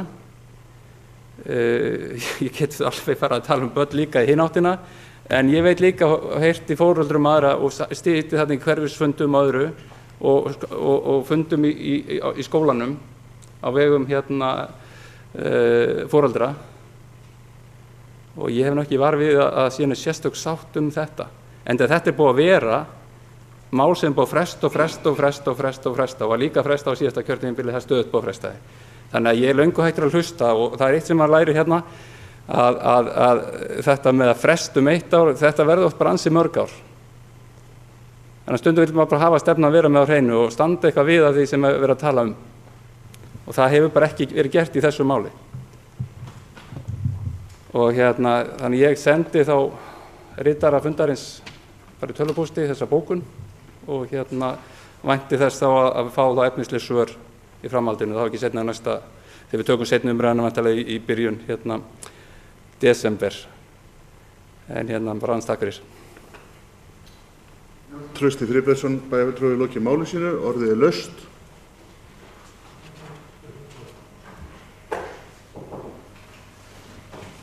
Ertu ekki búin að fara tvisvar? Búin að fara tvisvar? Jöpp. Nei, það er rámt. Það fyrir ekki að Logi Már Einarsson, bæjarfulltrúi, tekur til mál. Forseti, ágætu bæjarfulltrúar, ég ætla nú að koma hérna bara til þess að bregðast við athugasemdum sem að mér voru beindar eða beint. Nú Gunnar bæjarfulltrúi, hann spurði, höfum við eitthvað rætt hvar umferðarmiðstöðin á að vera? Þetta var ákveð á síðasta kjörtímabili, hefur þessi bæjarstjórn eitthvað rætt það? Þetta kemur mér á óvart að fyrrverandi embættismaður sem hefur unnið eftir skólastefnu skilji það ekki að stefnur geta gengið áfram á milli bæjarstjórna. Þetta sama stjórnvaldið þó að sé skipt bæjarstjórn og menn þurfa þó að breyta stefnunni. Deiliskipulag í skipulagsmálum grundvallarplagg og þar gert ráð fyrir umferðarmiðstöðinni á þessum stað. Einhverjar efasemdaraddir hafa svo komið upp seinna það að lóðin væri hugsanlega ekki nægilega stór eða eitthvað svoleiðis, en það þá eitthvað sem kemur í ljós í þessari skoðun. Þannig að ég skil þetta nú ekki alveg. Þetta bara í fullu gildi. Hvað varðar svo þessar 400 milljónir sem áætlað í miðbæjarsvæðið, og það ágætt að sú spurning komi fram af því að það bara málefnaleg spurning. Það ekkert skilgreint nákvæmlega vegna þess að við vitum ekki nákvæmlega hvernig þetta mun þróast. Við vitum það þó að annar aðilinn sem siglir hérna með fólki í hvalaskoðun að bæta verulega við umsvif sín. Við vitum það líka að það annar rekstraraðili sem hefur áhuga að koma inn á svæðið, þannig að það orðinn áhugi á svæðinu og við vitum að þessu munu fylgja framkvæmdir. Höfnin kemur að einhverju leyti að því, þannig að ég reikna með því að næsta bæjarstjórn taki þessa peninga sem eru mestmegnis inn á 2019 minni mig og ráðstafi þeim inn í þetta verkefni eftir því hvernig það stendur þá. Nú eða fellið það niður ef að menn vilja gera einhverja kúvendingu í málum miðbæjarins. Nú Bergþóra, hún spurði náttúrugripasafnið og bara takk fyrir að minnast á það. Það hlutur sem við höfum rætt töluvert í Akureyrarstofu en fáum ekki alveg bara hreinlega botn í. Það rétt að Hríseyingar hafa óskað, eða einhverjir Hríseyingar hafa óskað eftir að fá safnið til sín, en það liggur ekki alveg fyrir hvort við höfum í fyrsta lagi heimild til þess, vegna þess að samkvæmt einhverjum plöggum þá eigum við ekki safnið lengur, þetta hluti af Náttúrugripasafni Íslands. Það mögulegt samt að fá kannski leyfi til þess að setja það upp einhvers staðar. Því fylgja hins vegar kvaðir, við verðum til dæmis að setja það upp allt á einum stað, við höfum ekki getað dreift í skólana eins og kannski kom hugmynd upp En það sem kannski mestu máli skiptir að það liggur ekki fyrir ástand safnsins. Og svo í þriðja lagi kannski, að þá náttúrulega ekkert húsnæði tilbúð út í Hrísey ennþá til að taka við því. Við getum ekki látið svona safna hendi nema að húsnæði uppfylli einhverja kröfur, en tiltekna kröfur. En það hins vegar sannarlega vilji og áhugi fyrir því inn í Akureyrarstofu að ýta þessu máli áfram, þó að ég viðurkenni að það hefur gengið allt og hægt. Hvort það mikilvægt að byggja upp menningarstarf í brothættum byggðum eins og Hrísey eða Akureyri, af því að hér sé ásættanleg aðstaða, við getum alltaf tekist á það. uppbygging íþróttamannvirkja eins og sundlaugarinnar, listasafnsins og fleiri slíkra auðvitað liður í að afla tekna fyrir bæinn. Þær renna því miður ekki beint í bæjarsjóð og við þurfum að breyta einhvers konar með einhverjum hætti skiptingu á tekjustofnum þannig að það renni til okkar eitthvað af þeim til dæmis virðisaukaskattsgjöldum sem að renna beint til ríkisins fyrir uppbyggingu sem við erum búin að leggja út í. En þetta eru tekjur sem sannarlega munu skila sér í fyrirtækin í bænum. Og ég held að veitingamenn hérna í bænum til dæmis munu alveg staðfesta það að aðkoma okkar að íþróttamannvirkjum og menningarstofnunum alveg örugglega að gera helling. En ég alveg sammálaður, við þurfum hins vegar að gera eitthvað varðandi Hrísey og Grímsey og ég held nú að mest effektífa leiðin væri að við kæmum einhvern veginn að því að gera fólki, Akureyringum fyrst kannski til að byrja með, kleift til að fara út í eyju 3-4 sinnum á ári með fjölskylduna, að ég vissum að ef að þetta gert bara á útivistarsvæði sem sjálfsagt að við Akureyringa sækjum, þá munum við eyða hellinga peningu þar. Og ég held að það sé bara miklu betri stuðningur að frjálsa atvinnulíf sjáu svo að keppast að draga hann til sín. Nú, hvað var það Njál? Bæjarfulltrúa athugasemdirnar listasafnið Það getur vel verið að einhverjir fyrir meirihluta hafi sagt að 50 milljónir nægðu í þakið. Það ekki bara þakið að ræða. Ég held að það verði nú kostnaðarsamara. Þetta opinber stofnun sem býður ekki upp á aðgengi fyrir hreyfihamlaða. Það hlutur sem bara óleyfilegt samkvæmt lögum í dag. Þannig að það bara hlutur sem við verðum að bregðast við. Brunavarnir eru algjörlega í lamasessi, þannig að við verðum að ráða bót á því, loftræsikerfi, öryggiskerfi, ef við ætlum að fara að fá fleiri myndir eftir heimsfræga listamenn, þá þurfum við að hafa það í lagi. Þannig að það eru ýmsir þættir sem gera það bara verkum að verkefni hefur verið að þróast og menn eru meira og meira að átta sig á því hvað það raunverulega kostar. Og ég ekki að gera lítið úr þeim sem að settu pening þarna inn í upphafið, þannig búið að ýta þessu verkefni mjög lengi bara á undan sér, en menn hafa kannski fyrst og fremst sett bara einhver aura á það sem svona yfirlýsingu það, en menn vilji fara í þetta verkefni. Og það hafa nú allir flokkar gert held ég og það ekkert að ásaka ellistan eitt sérstaklega fyrir það. Nú þetta með evruna, ég veit það ekki. Það þetta bara sjálfstætt vandamál að vera með litla mynt sem að í rauninni við vitum ekki hvernig þróast og hvað við þurfum að borga þegar við fáum vöruna heim til okkar. En það efni í umræðu hils bæjarstjórnarfundar. Logi Már Einarsson, bæjarfulltrúi, lokið máli sínu. Næst tekur til máls Gunnar Gíslason, bæjarfulltrúi, ætlar að gera athugasemd við fundarstjórn forseta. Það vitleysa þetta.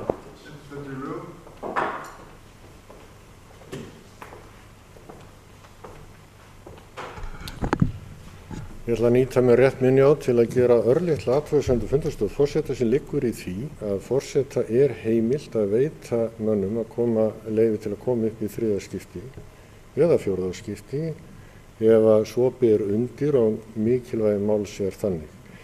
Ég tel að fjárhagsáætlunar umræða skipti það miklu máli að það eigi að veita bæjarfulltrúum leyfi til að koma oftar upp. Takk. Gunnar Gíslason, bæjarfulltrúi, hefur lokið máli sínu. Ég myndi gjarnan vilja ræða svona mál fyrir fundinn og ef það sé sameiginlegur vilji allra bæjarfulltrúa svo sé, þá það eitthvað sem ég tilbúin að skoða á næsta bæjarstjórnarfundi, það sem við tökum fyrir fjárhagsáætlun Akureyrarbæjar sem þá væntanlega í byrjun desember. Þá mælendaskrá laus. Margrét Kristín Helgadóttir ætlar að taka til máls í annað skiptið og henni það sjálfst og velkomið.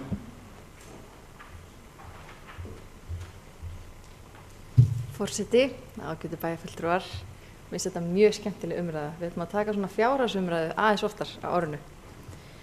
Ég rauninni bara vildi kannski þakka fyrir þau svör sem ég hef fengið og ganga á eftir. Það eru nokkrar spurningar sem ég spurði og vantar svar við, meðal annars varðandi velferðarstefnuna sem ég spurði, og húsnæðiskost Akureyrarbæjar, hvort að það eitthvað sem hefði verið skoðað og eins með óskirnar frá nefndunum.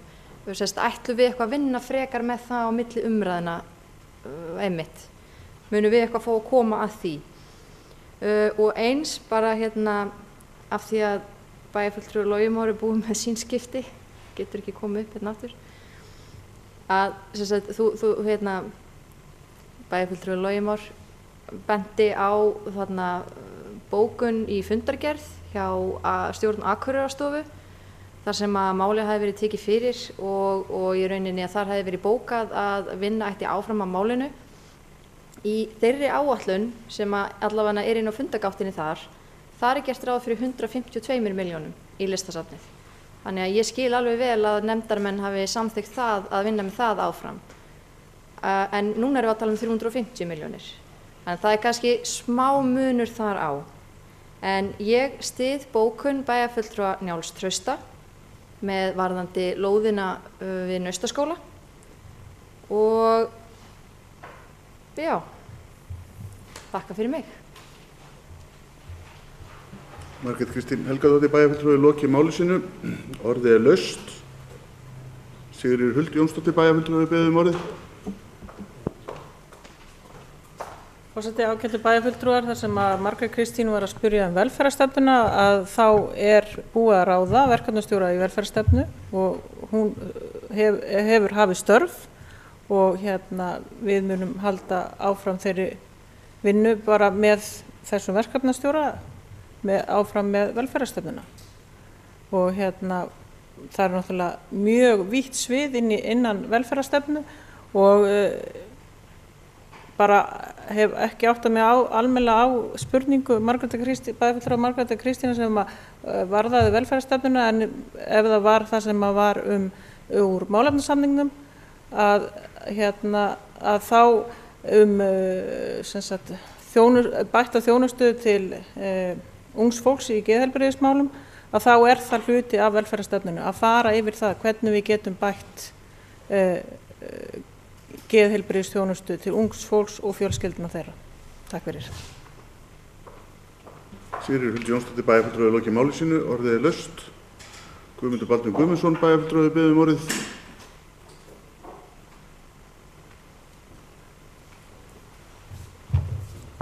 Forseti, ágætu bæjarfulltrúar.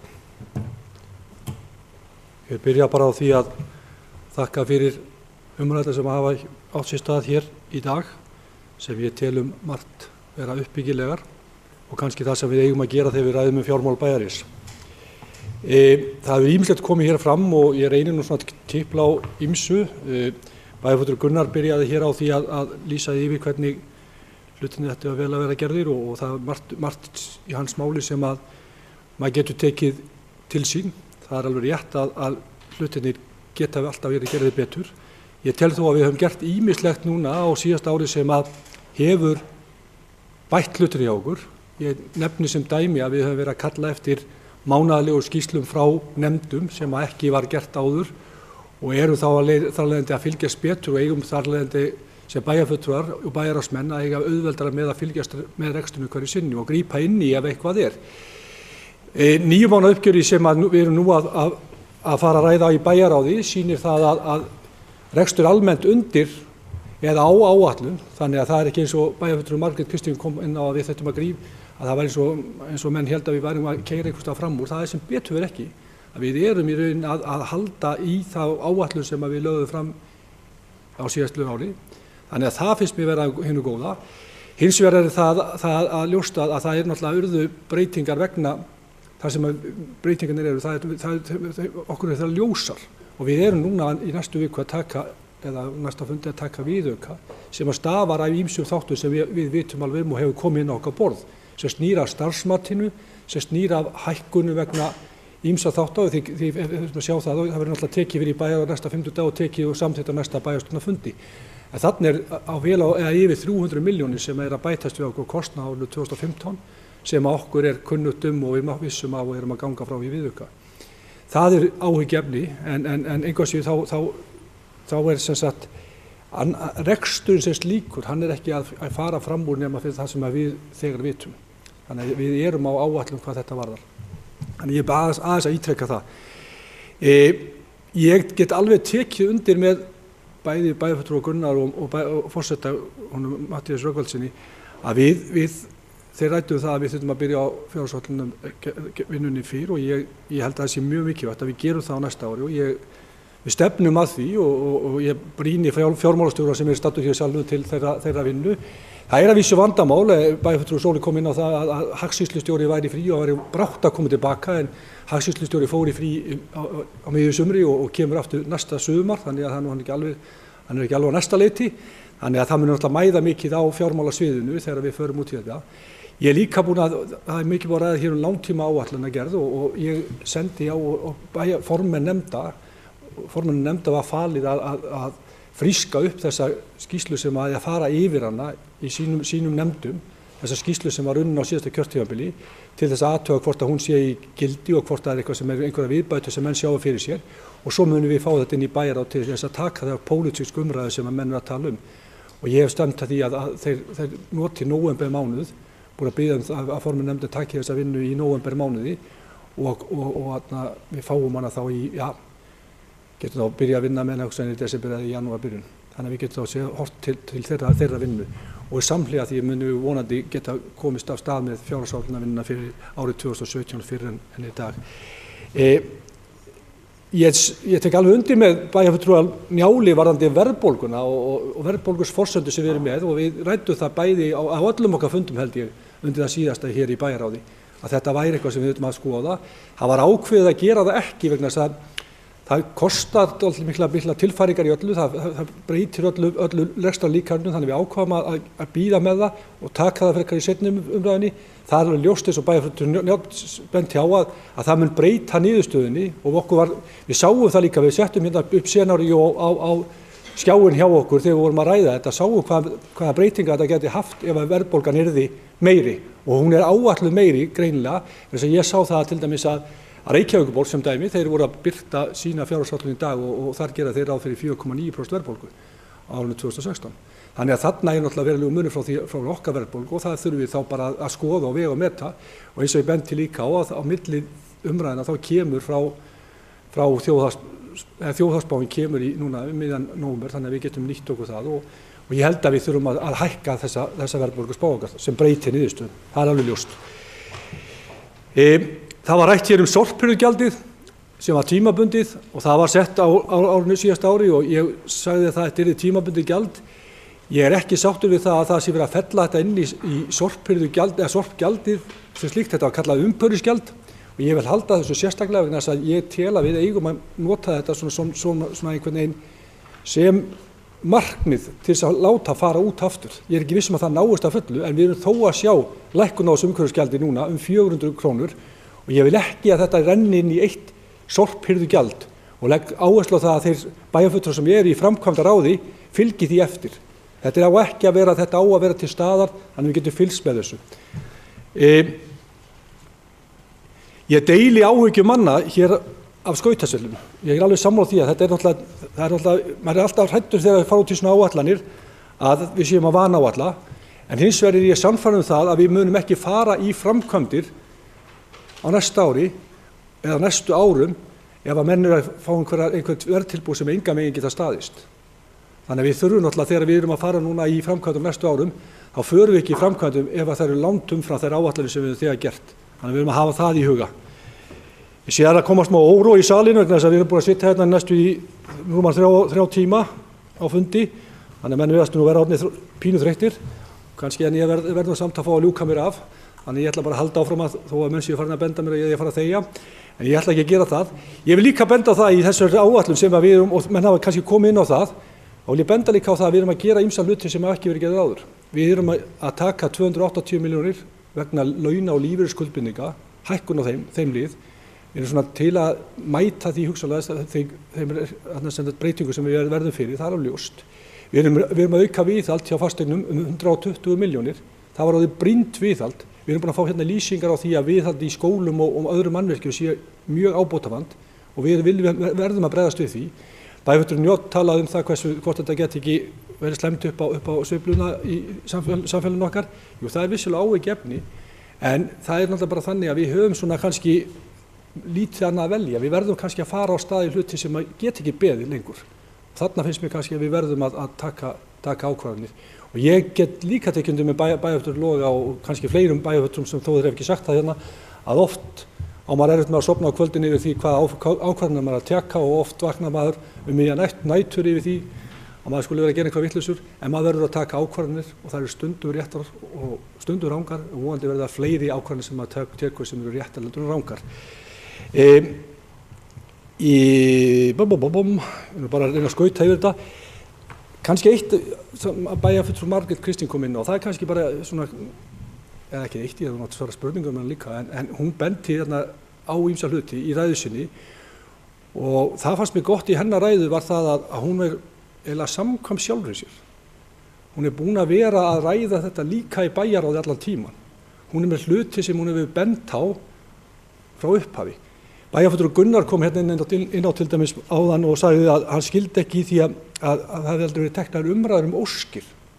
Bæjarfulltrúi Gunnar sat hérna með okkur öllum bæjarráðsmönnum og bæjarfulltrúum á þessum undirbúningsfundum eða við vinna á fjárhagsvaldin og hefði getað hugsanlega kallað eftir þessum óskum. Ég man eftir að það var beðið þær og þetta sem sagt inn á, við erum eins og bæjarfulltrúi Gunnar benti á, hann var að lesa upp úr fundagerð skólanefndar þessar óskir. Þannig að það var hægur leikur fyrir okkur að taka þetta inn á bæjarráðsfundi ef við vildum hver og einn. Þannig ég bara bendi á það að við, vissulega þá, og ég held að við þurfum að ræða þessu óskir og við skulum gera þá milli funda bæjarfulltrúi Margrét, ég held að það sé mikilvægt, að maður átti sjá því hvaða er sem að nefndin er að biðja auka. Það kemur hvað skýrast fram hjá tveimur nefndum, það að segja skólanefnd og íþróttaráði. Held ég með segja Þannig að þetta er svona eitthvað sem að skal ég segja við þurfum að muna ræða milli funda. Ég verð að fara varlega að segja ýmislegt núna sem ég sé að menn eru fann að kalla eftir að fá dag til máls enn og aftur ef maður segir eitthvað. Þannig ég ætla að fara að róla í þetta.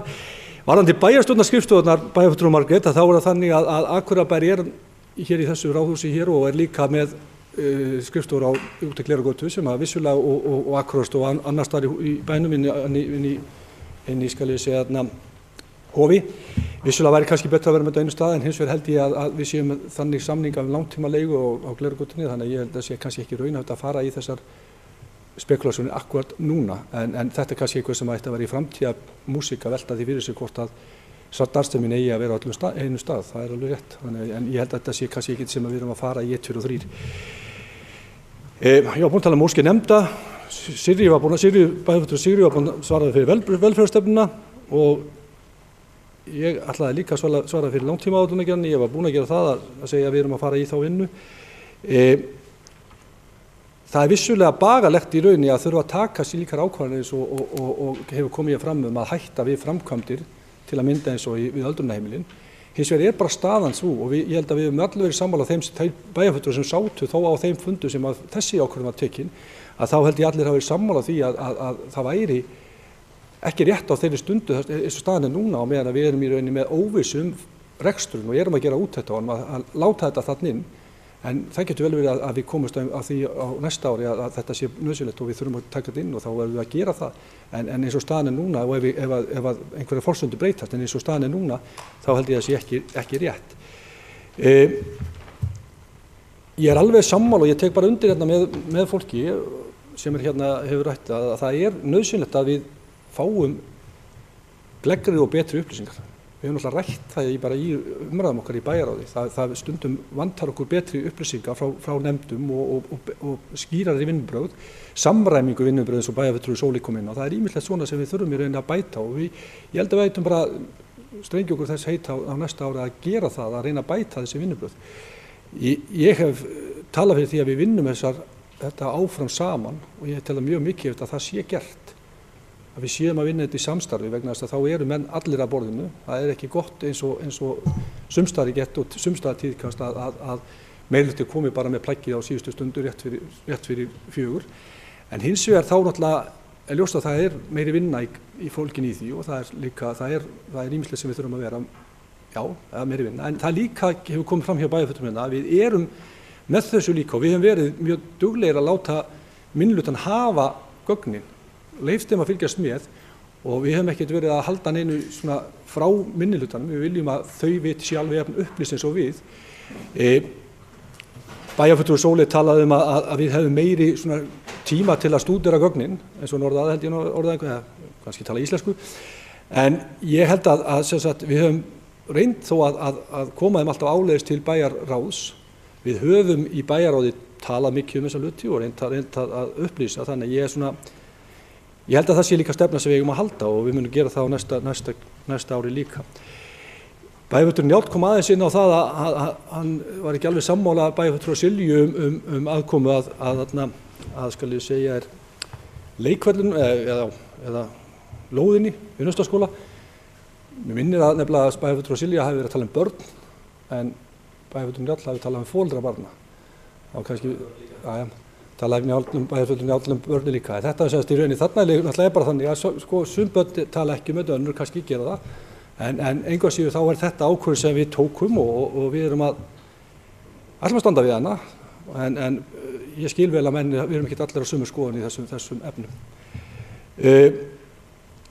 Það er, ég er búinn að tala um þetta, ég skil þetta, ég tek aðeins undir með bæjarfulltrúa Loga varðandi samgöngumiðstöðina, ég veit mikið betur heldur en að við höfum, nema ég sé bara að rugla saman fundum en ég held nú bara hreinlega að við höfum tekið þessa umræðu hér í bæjarráði líka og verið fyrirspurn það hvort að við værum enn að hugsa þennan sama stað fyrir samgöngumiðstöðina. Það var ekki eins og þetta var eitthvað að koma alveg út úr bláin og þegar við vorum í rauninni að ræða þetta hérna síðast þá að vera að tala um það að við verum að bæta hans í á næsta ári til þess í rauninni að klára þessa hönnunarvinnu og hvort þetta væri ekki örugglega rétt að við getum komið inn þarna fyrir. Þannig mjög svolítið skrítið að menn hafa talað um það að við hefum ekki verið búin að ræða þetta en einhvers veginn við tókum þessa umræðu. Það var aðeins talað um halla og bæjarfulltrúi Gunnar tók þennan halla á aðalsjóði sem náttúrulega í raun við unnum að því markvisst að því að taka hann niður en tókum síðan ákvörðun sameiginlega hér í bæjarráði, vissu var bæjarfulltrúi Gunnar ekki á þeim fundi en það var aukafundi þar sem við ákvaðum í rauninni að setja inn þarna tölu í varðandi laun og lífeyrisskuldbindingar sem var breytti náttúrulega niðurstöðu hallans á síðustu metrum, halla aðalsjós. Þannig að við fórum úr að vera í plústölu þar í mínustölu. Þetta var meðvituð ákvörðun og við töldum að vera mikilvægt í rauninni að koma inn þar inn og það var kynnt hér, þetta var ákvörðun sem ég tók í samráði við formann bæjarráðs, ég er formaður bæjarráðs í samstarfi við fjármálastjóra bæjarins og við kynntum það hér inn í bæjarráði.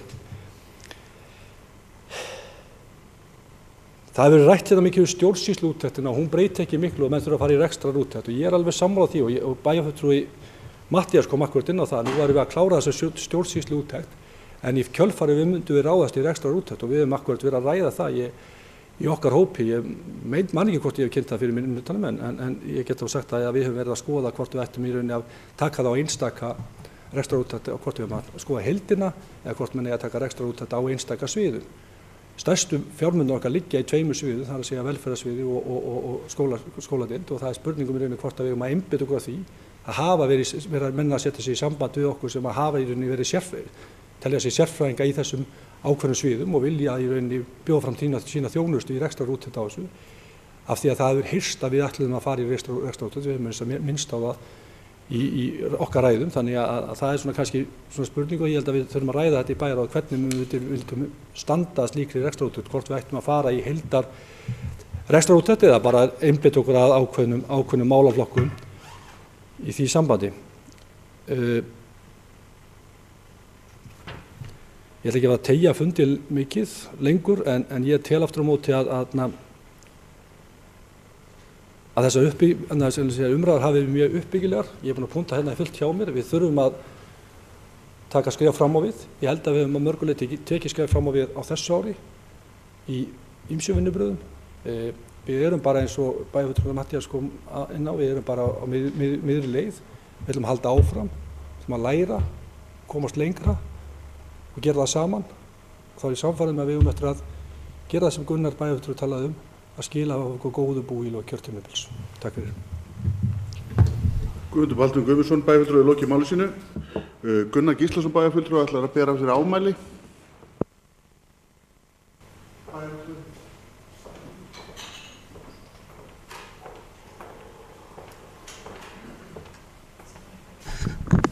Forseti, ágætu bæjarfulltrúar.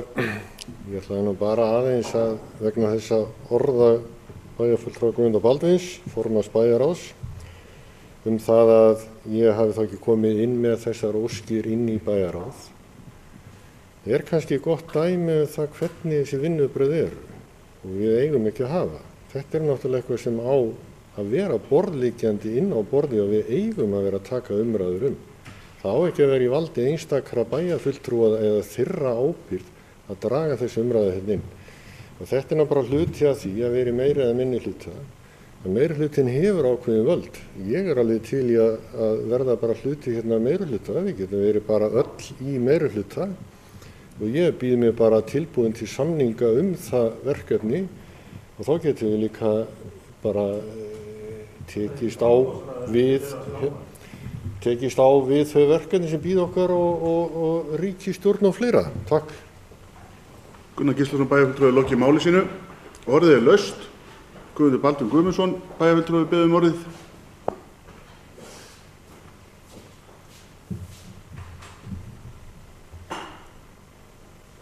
Forseti, ágætu bæjarfulltrúar. Málið það, þetta nú alltaf þegar maður að fá svona og að segja eitthvað, þá maður að passa sig á því að stuða ekki menn. Hins vegar það þannig að það sem ég var að reyna að koma orðum að við sem sagt í rauninni tökum bara þá áætlun sem kemur frá nefndum og setjum hann inn. Við ákvaðum viljandi að taka ekki einhverja til úr óskum vegna þess að við sáum strax að það var ekki svigrúm til þess. Þannig að við vorum ekki að bæta þeim inn. Við höfum alveg getað tekið umræðunar þetta og hver sem við höfum getað beðið það og ég held að það sé bara eins og bæjarfulltrúi Margrét hefur bent á og að við munum gera þá milli umræðana þannig að menn geti séð hvaða óskir þetta voru og ég hef meðal annars reiknað með að við tökum þá umræðu á fimmtudeginum varðandi þær skal ég segja ykkur óskir sem hafa komið frá skólanefnd vegna þess að ég á vísu eftir að ræða það við bæjarráðsmenn en ég hef óskað eftir því að fá að gera smá breytingu á dagskrá fundarins á fimmtudeginum og fá til okkar fræðslustjóra og hans starfsmann til þess að fara aðeins yfir ákveðin mál með okkur á milli umræðina. Þannig að ég ræði það hér á eftir en annars þakka ég enn og aftur fyrir bara góðar umræður. Guðmundur Baldvin Guðmundsson bæjarfulltrúi lokið máli sínu, orðið laust. Það sem að ekki fleiri hafa þá göngum við til atkvæðagreiðslu að vísa fjárhagsáætlun Akureyrarbæjar til frekari yfirferðar í bæjarráði og síðar umræðu í bæjarstjórn. Þess að geta samþykkt það vinsælst gefið merki.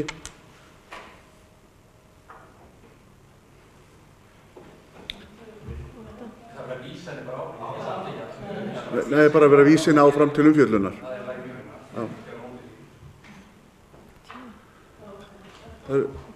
Það 10, þeir sem eru á móti. Það engin. Hvað setjum hjá þá? Þá það samþykkt með 10. Þá dagskrá lokið, en ég vil benda á að eftirtalda fundargerðir eru lagðar fram til kynningar. Afgreiðslufundur skipulagsstjóra 16. til 23. og 28. október 2015, atvinnumálanefnd 21. október, bæjarráð 20., 22., 27. og 29. október, framkvæmdaráð 16. og 30. október, íþróttaráð 22. október, kjarasamningsnefnd 19. október, skipulagsnefnd 28. október, skólanefnd 19. október, stjórn Akureyrarstofu 15. október, stjórn fasteigna Akureyrarbæjar 16. október og velferðarráð 21. október.